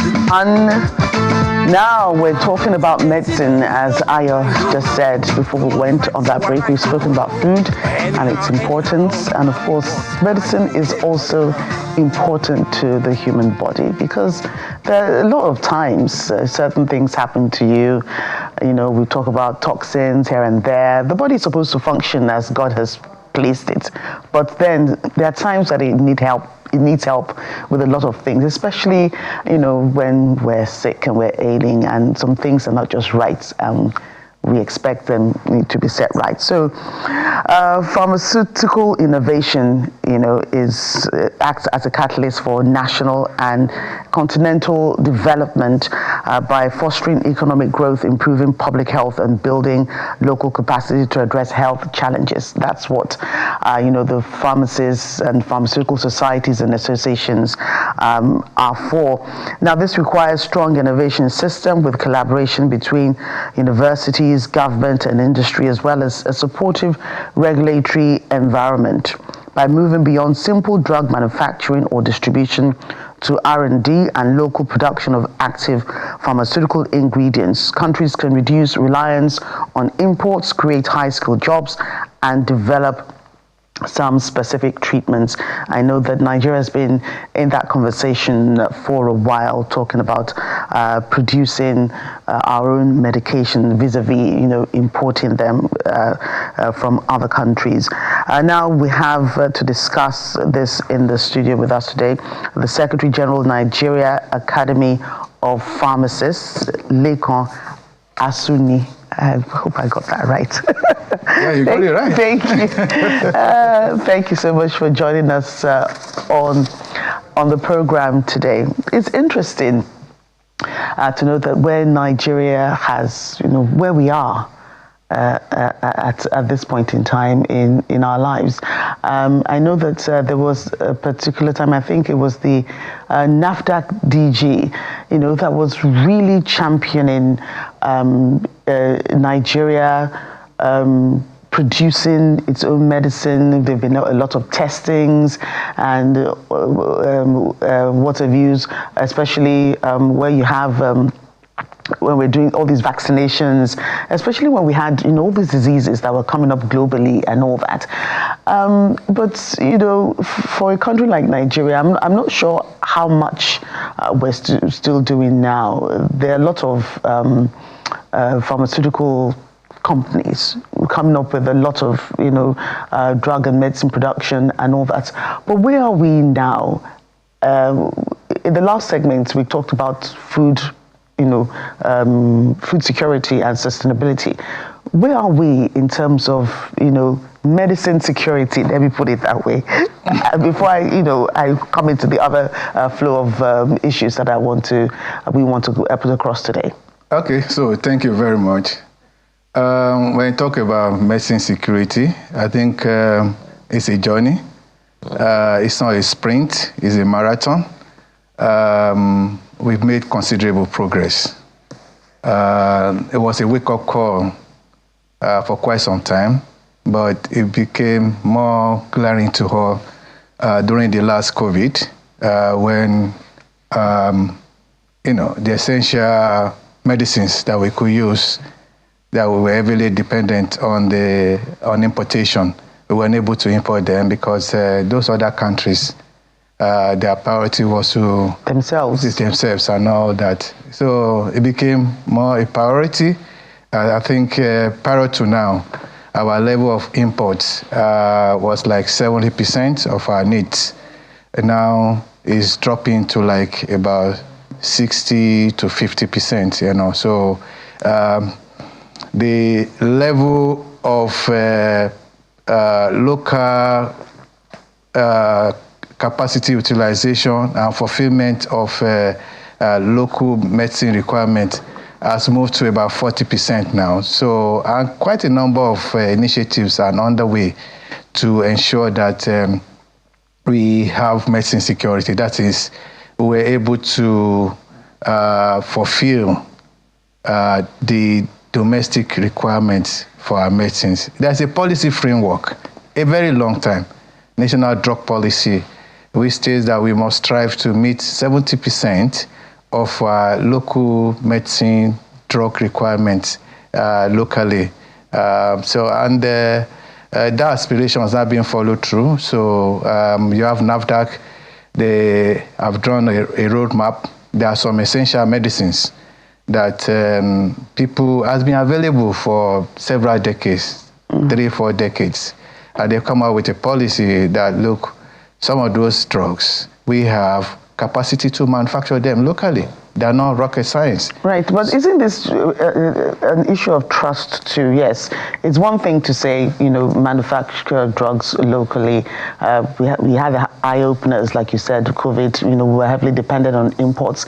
But the issue of, if you look at the label on the particular drug and you don't see that it's manufactured from another country, you probably don't want to buy it. I've seen a lot of people say, "Oh, I want the one. I don't want the locally manufactured one," because they want to trust the one that's coming from abroad. How have we been able to settle that to ensure that, it's not tomatoes and onions that you can, but that this is something that you want to ensure that once you take it, it actually works for whatever's affecting you. How have we been able to, get the Nigerian to be convinced that, what we make in Nigeria is equally as good and as efficacious as whatever's coming from abroad? So thank you very much. There are what we call the overt and the covert ones. There are some initiatives to strengthen the supply chain that to ensure that products that get to the end consumer or the consumers are actually wholesome and fit for use. NAFDAC plays its part. They ensure that the local manufacturers are audited from time to time. Those that are not meeting up, they try to support them, and those that cannot really improve. And I think they have a clear way of, we've not had that case to stop them from producing the products. So largely, with the oversight that NAFDAC provides, we can see our locally produced pharmaceuticals are genuine. They are good. They can work well.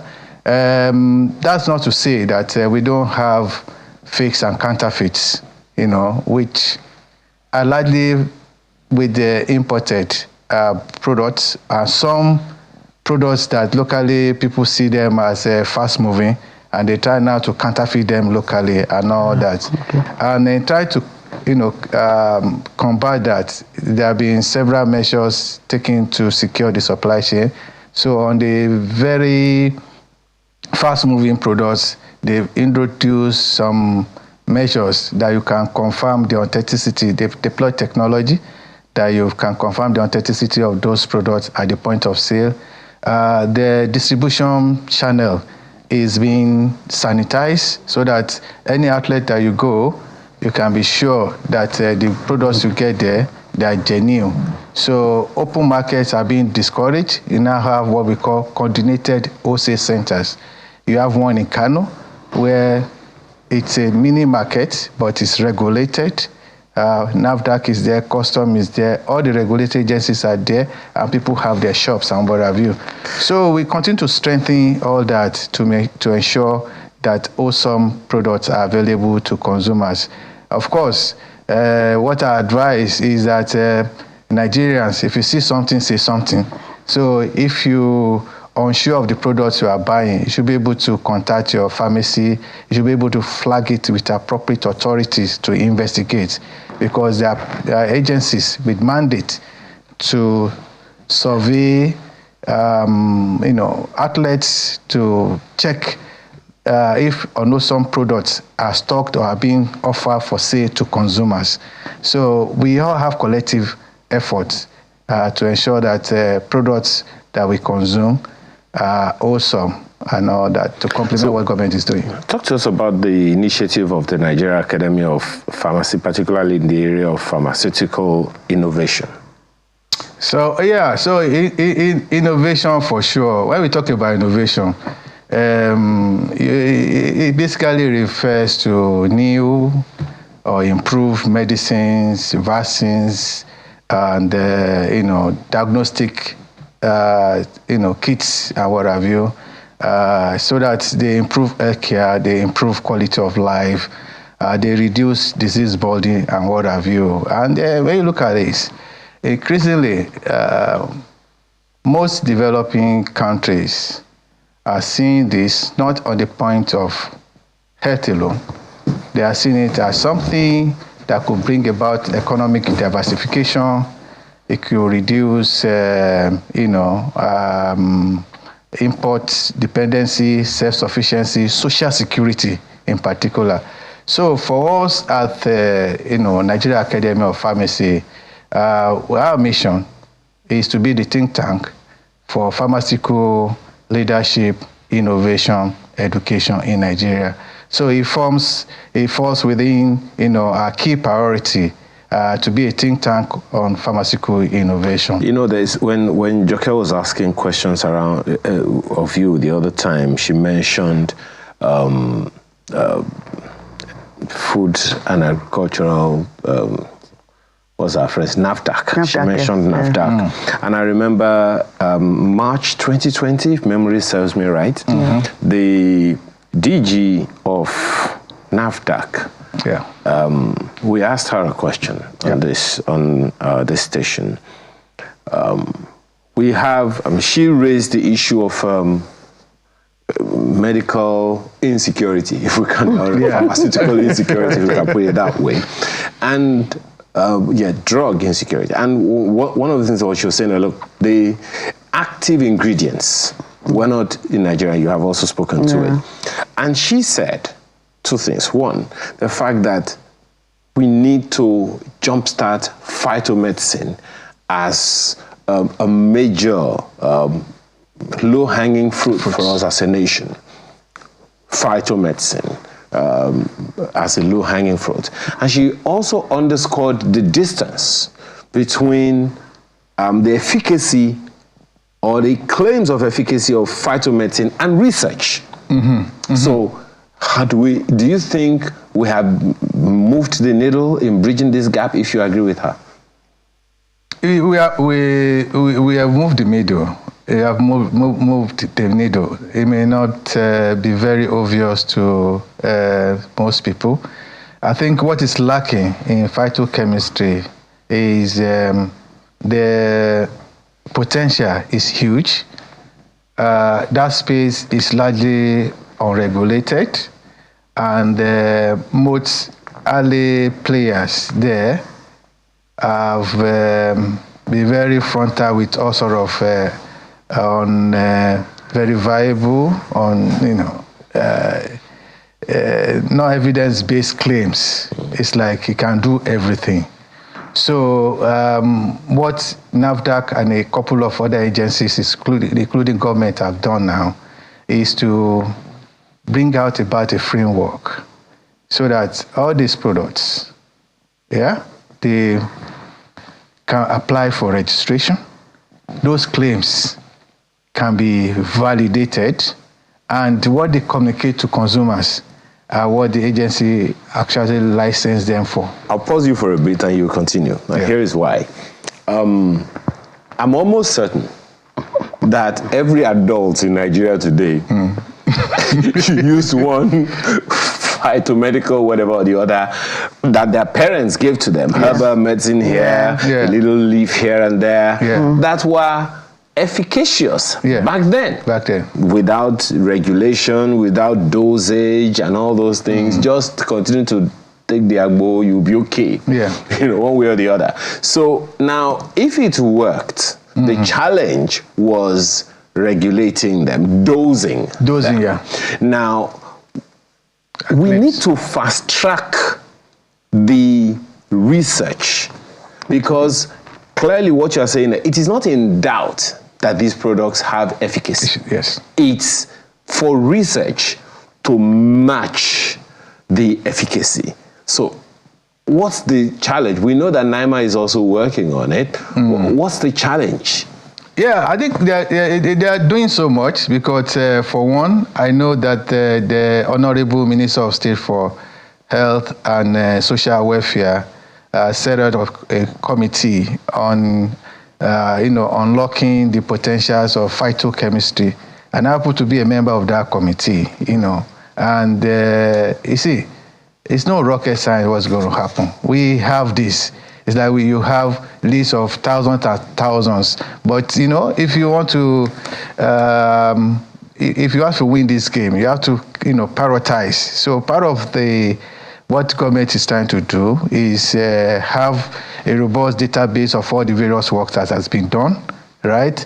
Then begin to tackle standardization and licensing of some of these, starting with high priority disease areas, because you cannot, it's a whole list, yeah? It's a whole list and all that. So that committee is working, and they have, gotten support from international agencies to actually, bridge this gap. We also have an agency on natural medicine, Nigerian Agency for Natural Medicine. They actually do a whole lot. It's a full agency, and they've been able to take some of the herbal products from,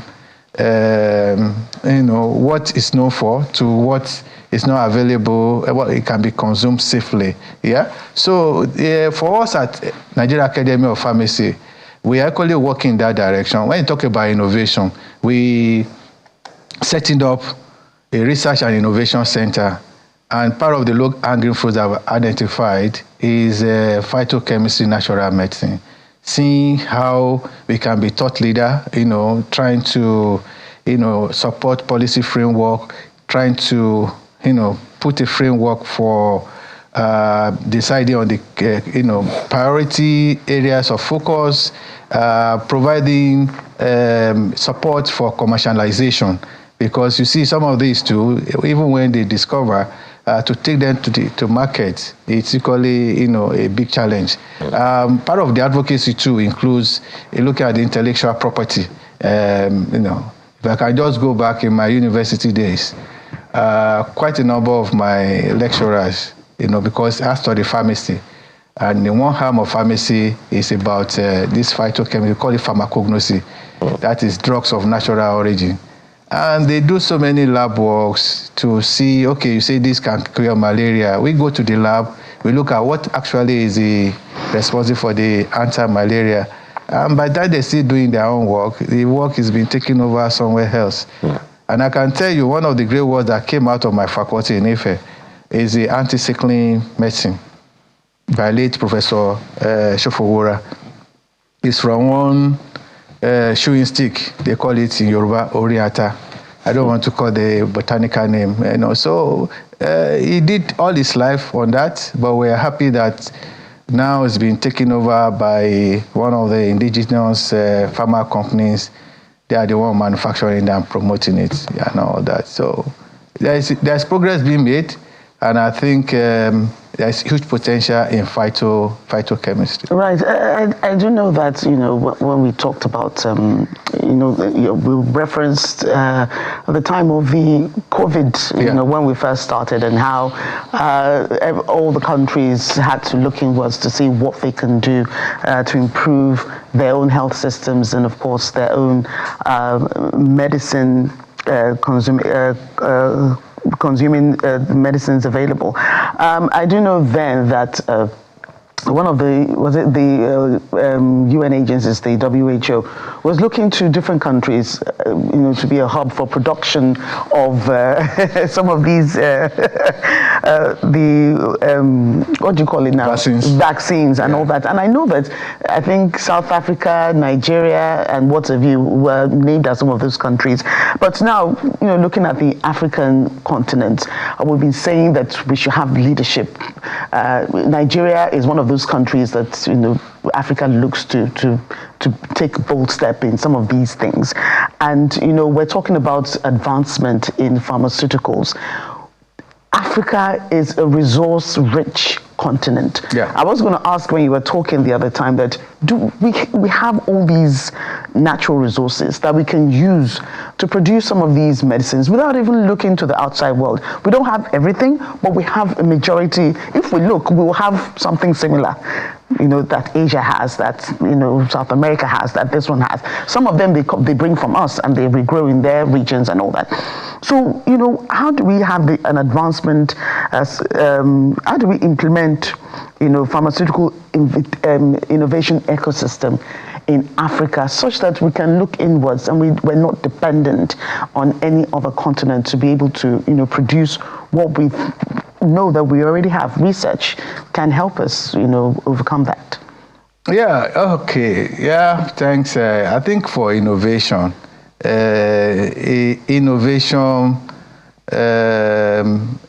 it to thrive here, there are some missing links that we need to address.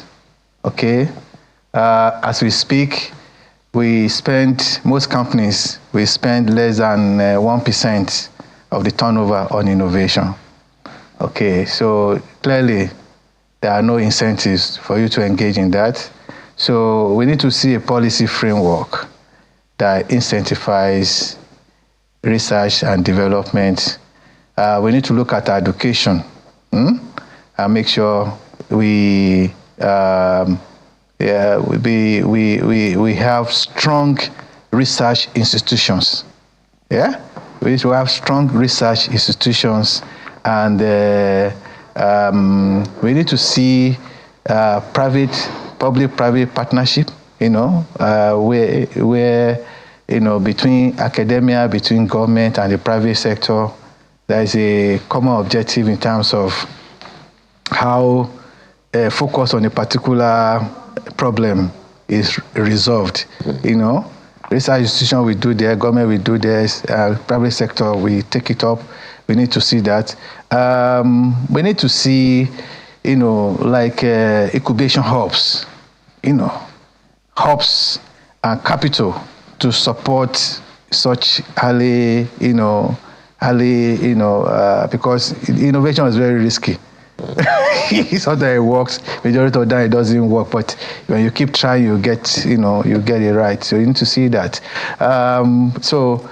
Funding is important to support them. They have mentioned about the policy, education. So then, this is a critical one too, and we've always challenged those in the academia. Money will follow any good idea as long as it's solving a problem. Why don't we encourage our undergraduates, our postgraduate students, our PhD students to focus on addressing, that topic? It will be something that's addressing a particular problem. Yeah. Mm-hmm. Because if it's addressing a problem, is the starting point, money will follow it. For instance, if an undergraduate finishes first degree, completes the work on a particular area, then master's student can continue, PhD can continue, then it becomes, even a survivor for the uni. I've been to a couple of countries. One that interests me, I was in Poland sometimes, just for a conference, and I interacted with the pharmacy academia who attended that conference, and they told me, see, we have this idea, we're going to sell it, because this is what this BSc student, Big Farm, has focused on. This is what this PhD is doing. So it's always like a business case that whatever topic, it's not just to fulfill righteousness, but, is to make sure that we resolve society problems and, there's funding to support it. I wish I had more time to talk about some of these issues, because one issue that I would want to even ask you, unfortunately you can't speak to it, is I hope, you guys are an academy, so you are researchers. I hope you are finding ways of ensuring that all these African natural medical solutions are being documented and they don't die with the people that carry them. Don't answer that question. Don't answer. And also another question that you may not answer is the issue of drug trials. And we do all these things. How open are people to actually, putting themselves up we'll definitely have to get you back. Because that's a very huge part of the industry too. Well, the time is so short. I wish there is time to. Don't worry, you'll be back to cover all this. Thank you so much for your time this morning. Thank you. Pharmacist, right? Yeah, pharmacist Lekon Asuni, Secretary General, Nigeria Academy of Pharmacy. Thank you so much. Thank you for having me. Thank you. Yes, we told you that you needed to audit yourself. Yes. Now, it's difficult to ask you to do something when you don't even know that you need it. That you need it, yeah. And that is what we're talking about on Lifestyle When We Talk.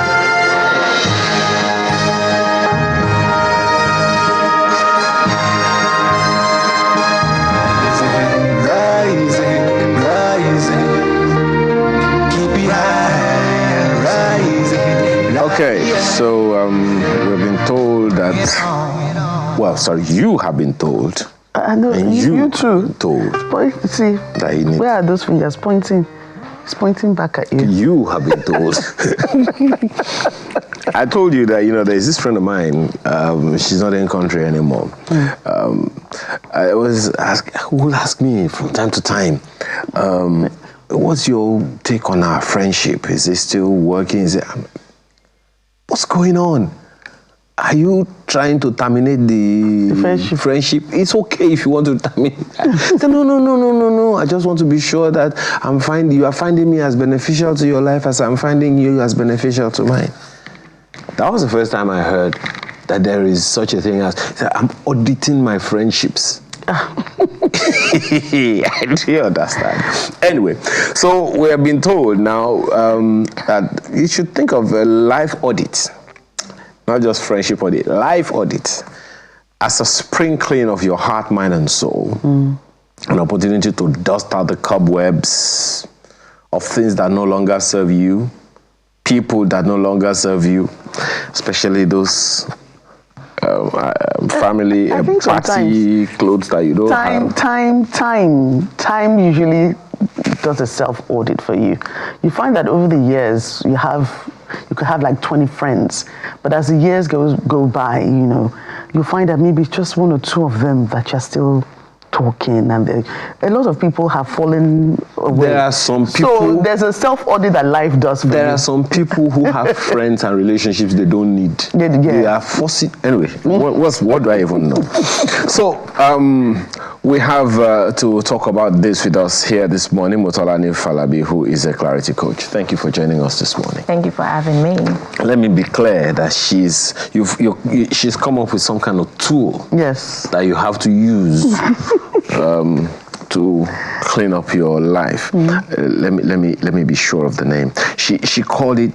What did you call it again? It's personal life audit. Personal life audit. Yes. Okay. What's this about? It's an assessment to audit your life. Where am I right now? Spiritually, physically, mentally, emotionally, financially. My relationship with either family or spouse, just everything that has to do with you. where am I right now? What is the goal? Where do I want to get to? Right, in all of this, in these different areas of my life, and what are the things that I need to do to get there? Oftentimes people think about, oh, I want to have more relationship with God, but you need to first of all understand where you are right now. What is that relationship like now? What are the things that you know to do that you're not doing? Why are you not doing it?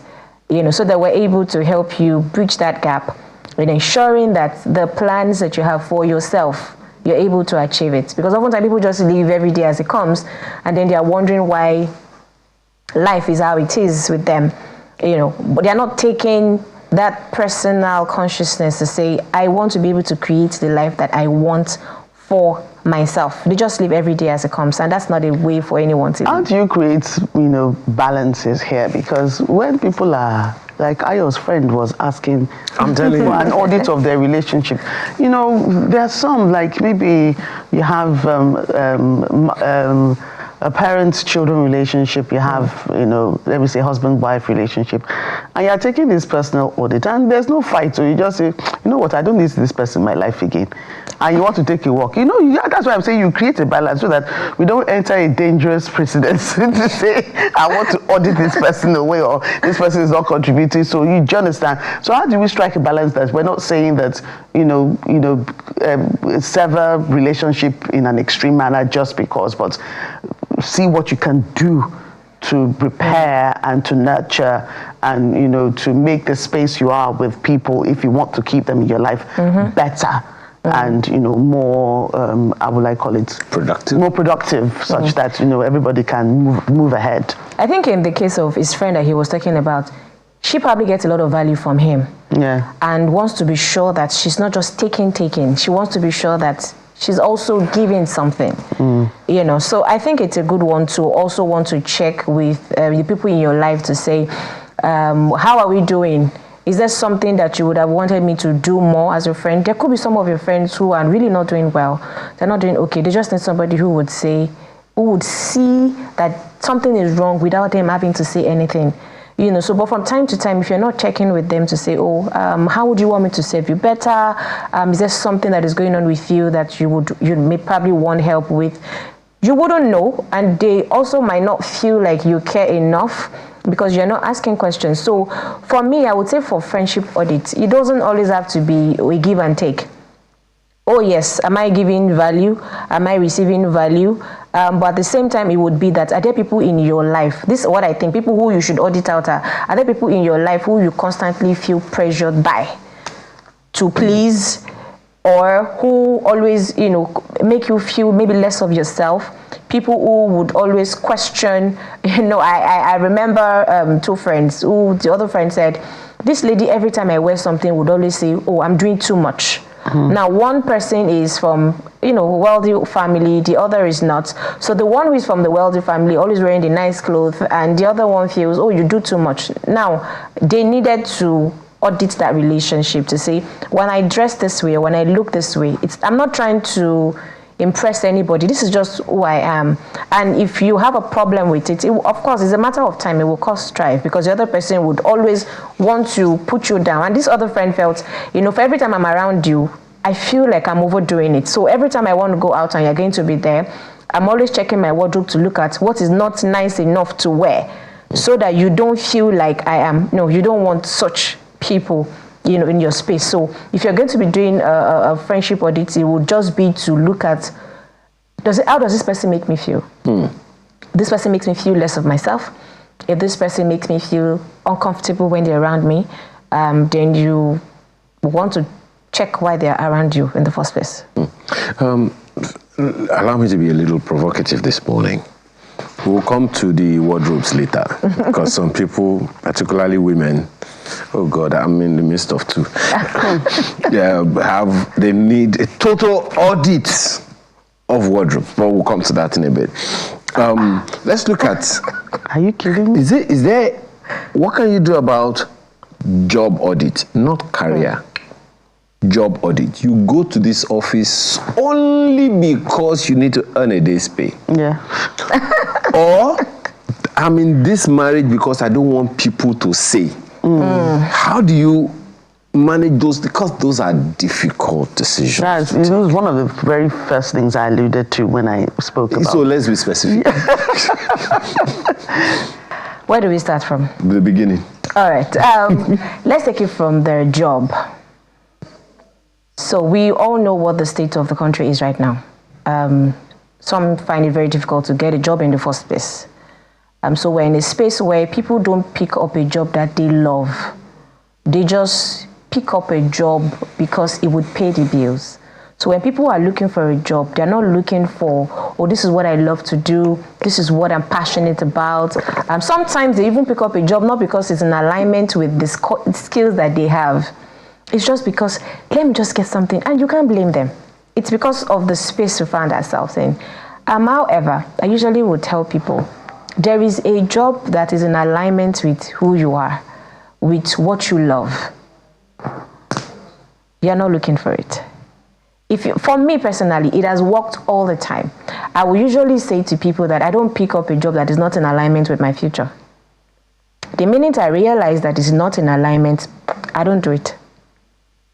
There is always an alignment. But if you're currently on that job right now, I'm not saying, oh, go and resign, because I don't have plans of sending you money to take care of yourself. However, you want to take a look. Is there anything on the job that in any way aligns with the core of you? Can you find a reason? What on the job is frustrating you? Sometimes it might not just be that, oh, I'm tired, I don't want to go to job, I'm to the office today, I'm stressed. Could it be that it's a skill gap? Because I've seen people who are consistently frustrated on the job, not because there's anything within the office space that frustrates them, but because they do not have the skills required to succeed on that job. Maybe they need to change departments. I know a guy. He studied accounting, right? Mm-hmm. And he was in the accounts department, well, some finance angle of the organization, until he was moved to presentation. And when he was moved to presentation, I think it's only natural to say that all the accounting formulas he has forgotten. And now he's a very, very prominent, presenter on radio and all. So perhaps sometimes it's for people to even agree that, okay, maybe I'm not doing so well in this place. Maybe I need to have a conversation with HR and relocate to another department. Maybe this is not the best use of my skill.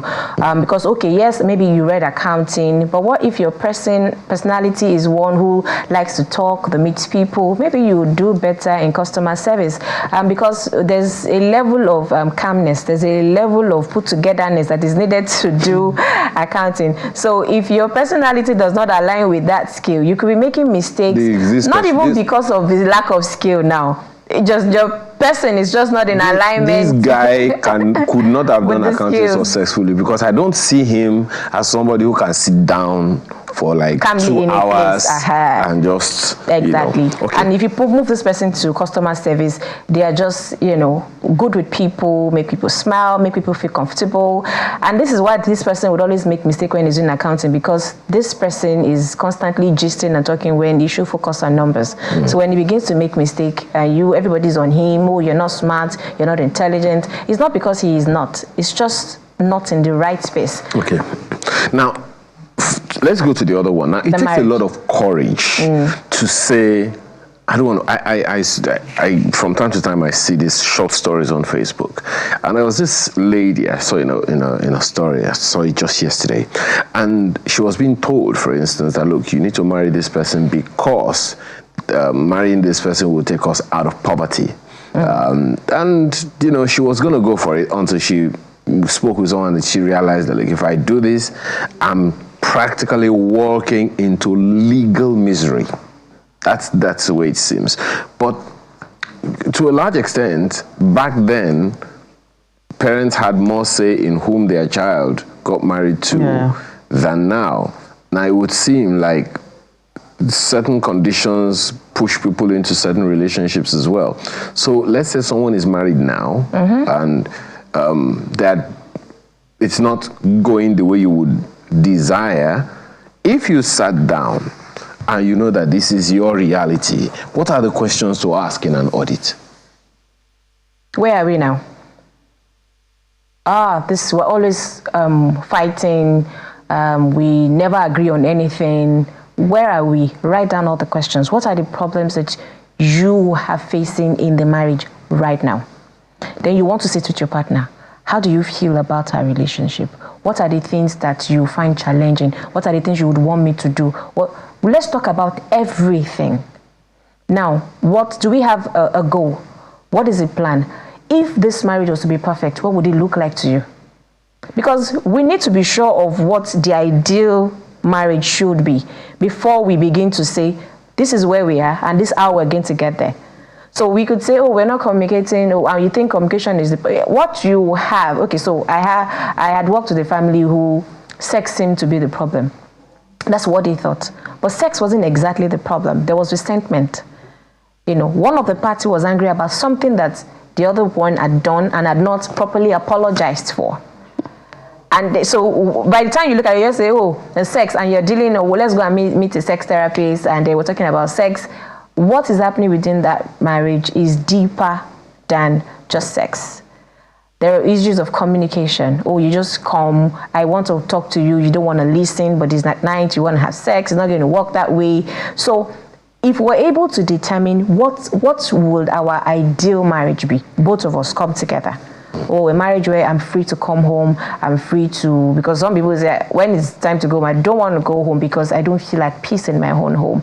Or why don't you feel at peace? So when we've arrived at a destination, this is where we want to be. Now, this is where we are. What then is the gap? That gap is what we now need to begin to find answers to. And it will come from quality questions. So if you're saying that I want a peaceful home, how are you feeling right now? I don't feel at peace. Why are you not feeling at peace? Oh, when I say something, you usually will misinterpret what I say. And so over the years, I've just learned not to say anything because anyways, you don't ever get to understand me. Okay, so here again, what are the issues that you have? I feel like you don't rate me or you take other people more seriously than you do to me. So I told you that this is what we're going to do. And then you spoke to your mom or you spoke to your siblings and they had, communicated something else to you. You didn't deem it fit to come back to me. You just took their idea. And so I don't feel like you value me enough in this home. It looks like you value your family. Yeah. But these are conversations that you need to have. But first of all, before we even begin to bridge the gap, what does a successful marriage or home look like to both of us? So because some people, it might be financial. Oh, we're financially okay, we're good. We don't care about the other thing. So you cannot assume. I need to say, as the wife, you need to say, this is what a successful marriage looks like to me. And then the husband will say, this is what a successful marriage looks like to me. So they have to have some kind of common ground. Yes. Because a successful marriage for the wife could be, I want a very spiritual family where we all love the Lord. And the husband is saying, successful marriage for me is where this home, we have money to do whatever. There's no alignment. So we need to be able to come together and say, this is what we want to, that's where the family vision comes in. This is what we want to achieve as a family. Because every activity, this woman wants to go to midweek service, the husband is angry, I want you home, I want us to gist, I want us to talk. But because the end goal for her is spirituality, she's more focused on the spiritual activities. At night, she's in prayer meetings, the man wants to have sex, she's saying, no, it's prayer season. And the man is wondering what's happening with this woman. Now, the same would happen to the man. He wants to always ensure that they have money, he's investing, he's always going out to make money. The wife is complaining, oh, you're not always at home. It's about work. All your life is about money. We don't pray together. We don't pray together exactly. Because you need to quickly leave the house to make more money. There would always be friction because there is no alignment in what they are planning, what their plan is for that family. Yes, there's no common vision, there's no common goal for that home. So there would always be conflicts. So without quality questions to say, what do we want? We likely will not even know how to get there. And we also need to audit, where are we right now? How are you feeling emotionally? If you're to define how you feel, what would it be? Are you drained? Some people are just flatmates. I'm like, oh, I'm just here because, like you said, I don't want people to say, as a Christian, my marriage failed. So let's just be here. But it can be fixed with quality questions to say, what do we both want? Are we willing to get help? What do we need to compromise to ensure that we get here? Bringing both parties to that round table is work. Yeah. Right? Yeah, it is. And so without the agreement to have those difficult conversations, how will there ever be this audit? How will it ever happen? But if there's no, conflict, or if it's just that there's no discussion about an alignment, but there's no anger and conflicts so to speak in the first place, it should be easy to sit down. Maybe at the beginning would have been you said let's start from the beginning. At the beginning would have been to let us talk about the challenge. The challenge sometimes could be that the issues are latent, but because we still get by. Right? Yeah. Because we still we're not fighting every day. We're so not fighting. We're not even fighting at all. Yeah. We don't. In fact, someone said not fighting at all is a problem because it will seem like you are lying to each other. So sometimes one person is suffering. Yeah. And that's why also as a family life coach, when we run assessment for couples, you see one person is saying, well, okay, 88%, we're good. And the other person is at 22 and like, I'm at the threshold. But they are not fighting.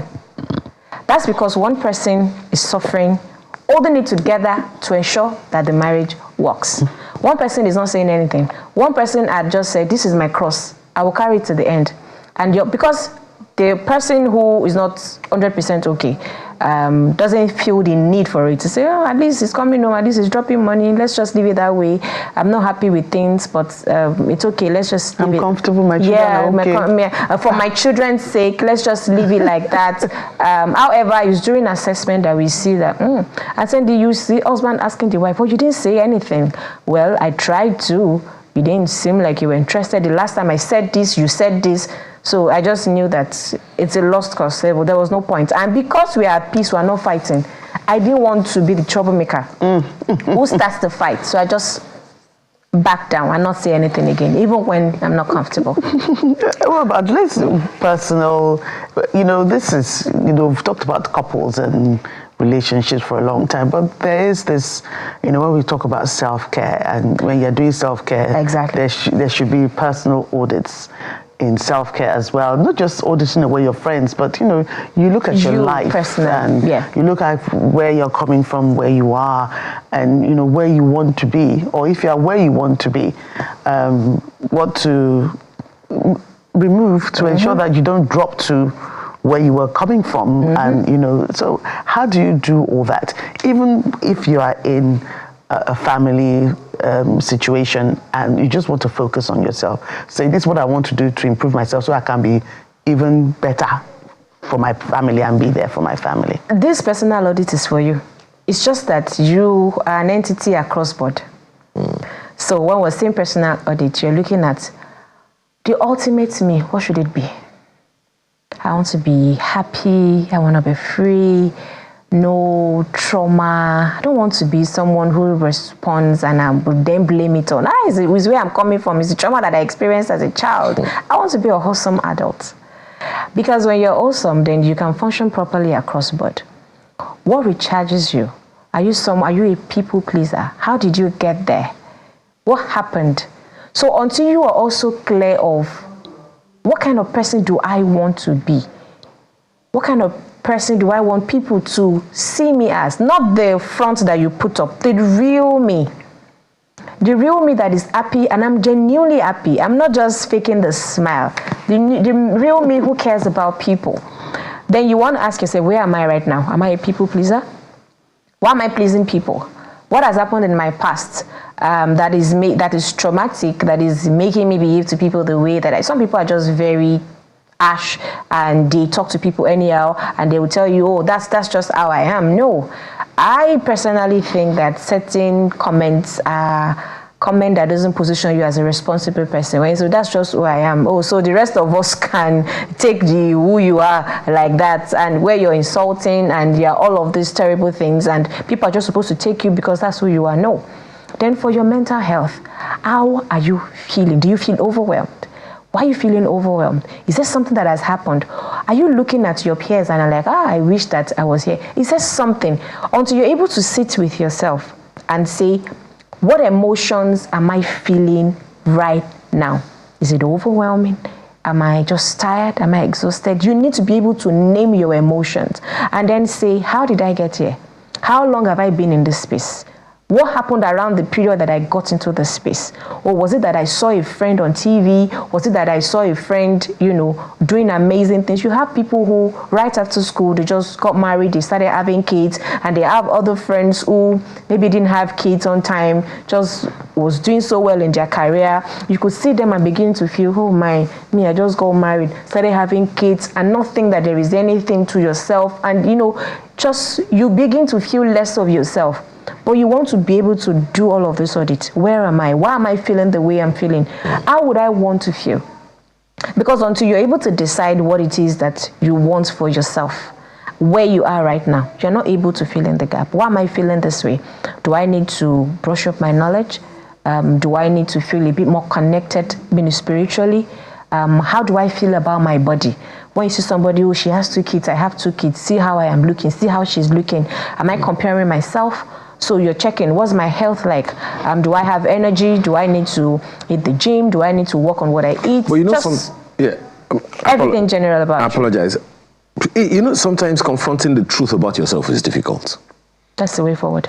Yes, but let's be honest. Confronting that fact can be really difficult. Accepting that you've been doing something you are passionate about wrong. I also think that is in asking the right questions. Is in asking the right questions. Sometimes people are just stuck. They just do not know how.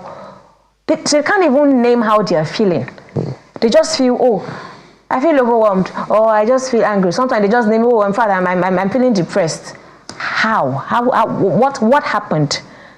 What are the situations in your life that warrant these emotions? We need to be able to properly state. So when you have somebody who helps you, who is able to help you ask the right question, to say, just quality questions will bring out, and it's just you. You're not trying to form for anybody. Okay, so how do you start? How do you developed a tool already, right? Yes, I did. Okay, so how do you use that tool? Is this something you do by yourself? How long does it take? Do I have to go back and forth? Do I have to get someone to ask? Because sometimes you are filling a personality test question online and you feel it yourself. Sometimes we tell ourselves aspirational truths, not realistic truths. Okay, this is what I think I want to be, so I'll answer what I want to be, and I speak in faith. This is not, because of course it's a series of questions. Series of questions that is not a futuristic you. It is, where am I right now? How do I feel right now? So there are a series of questions across board.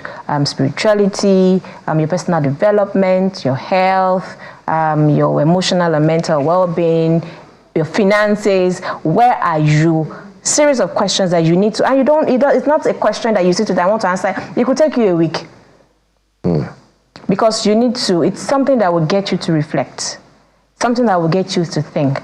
Sometimes it will take you maybe 48 hours, maybe 3 days, depending on what space you're in, how much time, but it's not something that I would say anybody would want to rush to say, I need to answer. No, take your time. If it is one aspect of your life you want to audit in a day, it's okay.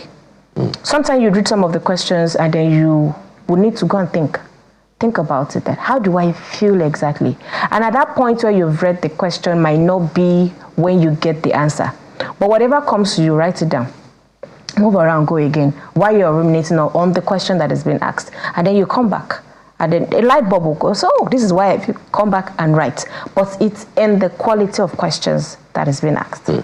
When you do publish this too, please let us know. Yeah. Because sometimes, people, we have difficulty confronting our own truths. And unless we are able to confront those truths, we will still have difficulty moving forward. Someone is in a bubble right now, at a job. You just see somebody, you just want to slap the person for whatever reason. Is it the person or is it you? Or is it you? How you react to the person. How you react to the person. Do you need to forgive the person? We understand that unforgiveness causes some damage in internal organs, but many people don't even know that one. Thank you so much for your time this morning. Thank you for having Otolani me. Falabi is a clarity coach, and this personal life audit thing, I'm almost certain somebody is not going to sleep tonight simply because you have come to talk about this. Thank you so much for your time. Thank you so much. Okay, now that we know, one of the things you need to audit is maybe the kind of films that you watch, kind of music you listen to. Should I audit you? I'm stuck with you, right? You are, in fact. And we're also stuck on this program until we're done with the home stretch in a moment. To stay with us.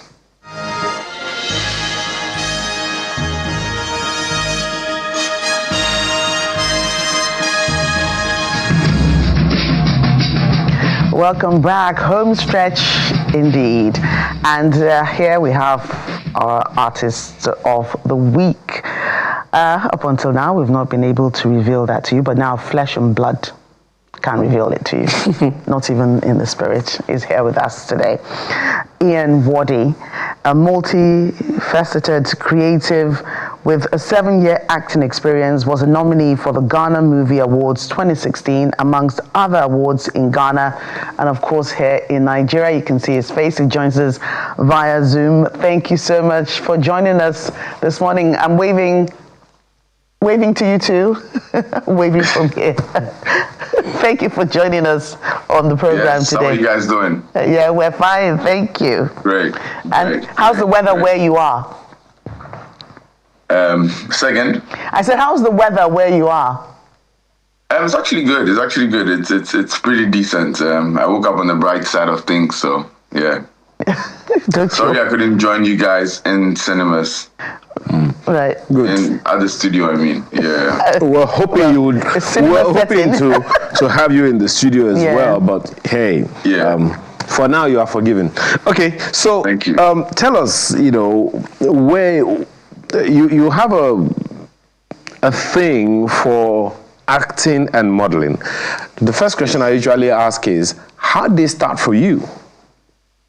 So it started in Ghana in the University of Science and Technology. I did a play, and then I got ushered into modeling through a friend.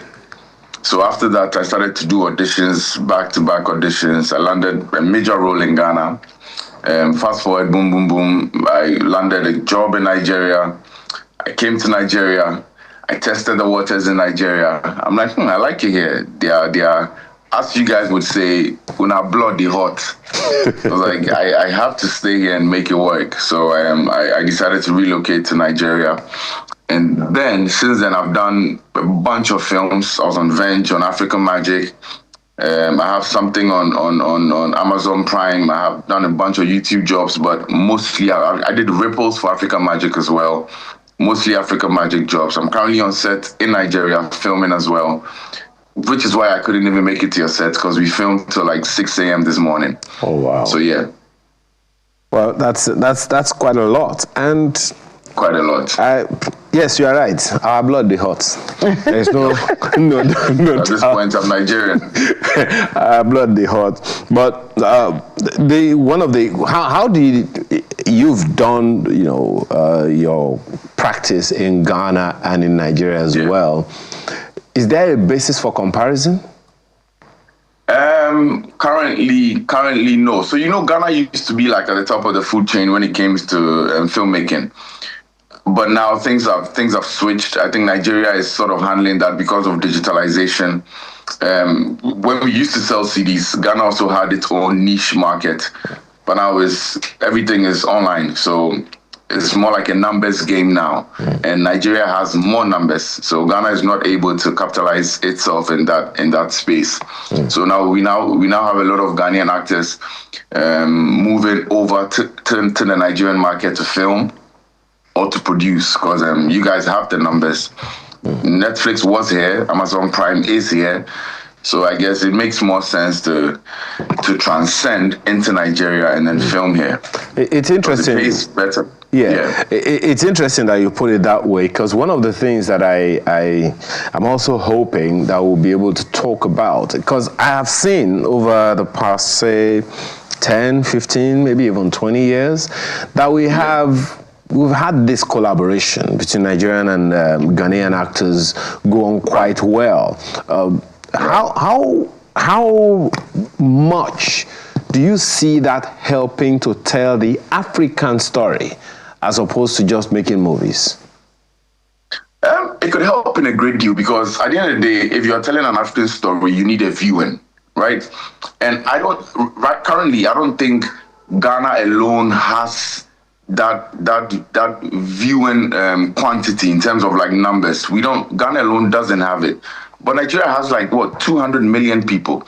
And it's easier for your product or your movie to go global or to be seen by the whole African community if it comes out of Nigeria.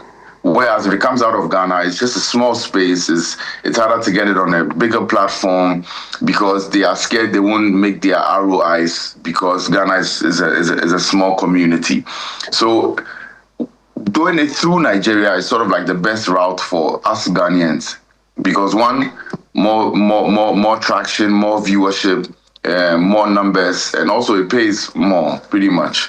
Right. So how have you been able, be that as it may, where the problems are when it comes to the movie industry in Ghana, and which is why one of the reasons why you moved to Nigeria. But even at that,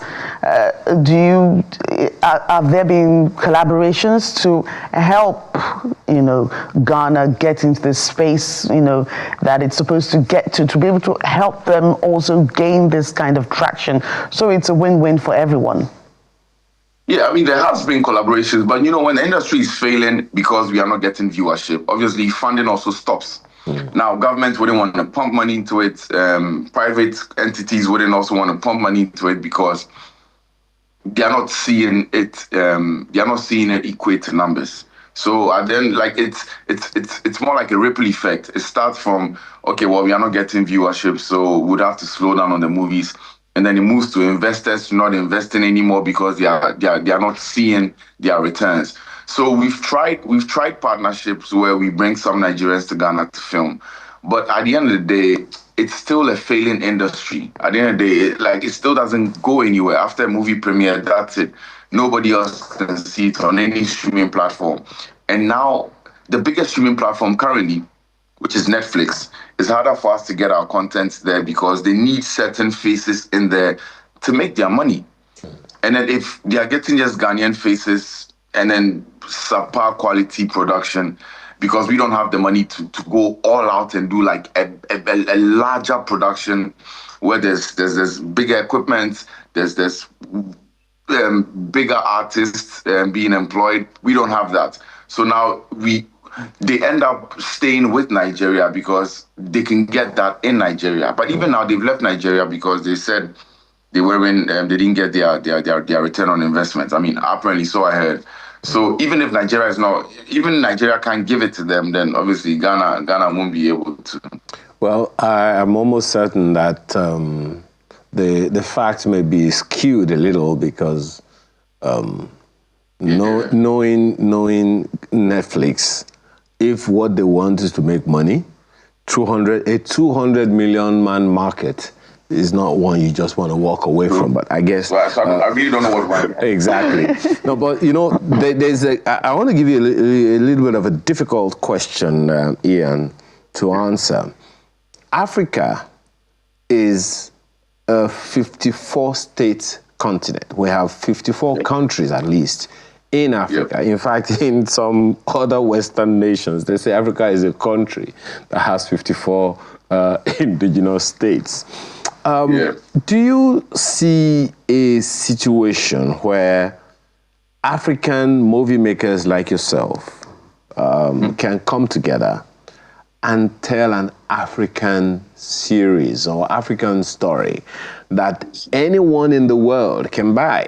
Egypt is a prominent, nation in Africa because of its history. It's also in the Bible, and a number of other, countries have that kind of history. Kenya, people talk about Kenya as a historical nation in Africa. Uganda, these are Eastern African countries and all. So, is there a is it feasible? Do you see a day or time where African movie makers like yourself can come together, create an African movie ecosystem like Hollywood that everyone can come around and embrace? I would say it's possible, but I don't think it will happen. That's from an honest opinion. Because one, we have a major problem in Africa, which is accessibility. You can't just fly from Kenya to Nigeria at an affordable cost. You can do that in Europe. You can do that anywhere in the US. You can fly from state to state with like $70 or $100. But here, if I'm flying even from Ghana to Nigeria, the prices sometimes are equal to the flights from Ghana to Italy. You know, so accessibility is a problem. And now, secondly, whose story are we telling? Mm-hmm. So we have different cultures in different countries. So who decides whose culture we are fleshing out to like tell the story? Is it gonna be Ghana? Are we doing a Ghanaian story? Are we doing a Nigerian story? Are we doing a Kenyan story? Are we doing a South African story? Who decides that?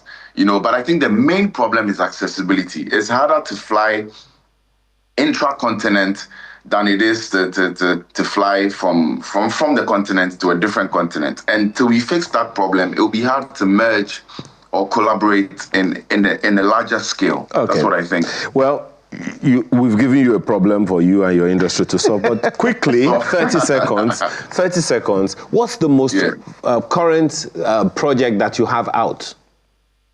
Coma. It's called Coma. Beautiful movie. Very beautiful movie. It's in cinemas. Oh, okay. Coma. Okay, we hosted a Coma guy. Yeah, last week. Well, thank you so much for your time this morning. Ian Wardi is multi-talented Nigerian, I dare say. At this point, I'm Nigerian. I'm from Calabar. Yeah, from Calabar. Wow. Thank you so much for your time this morning, Ian. Thank you for having me. I appreciate that. All right. Have a good one, man. Yeah. I just hope your people in Ghana don't come for you. They don't come for us.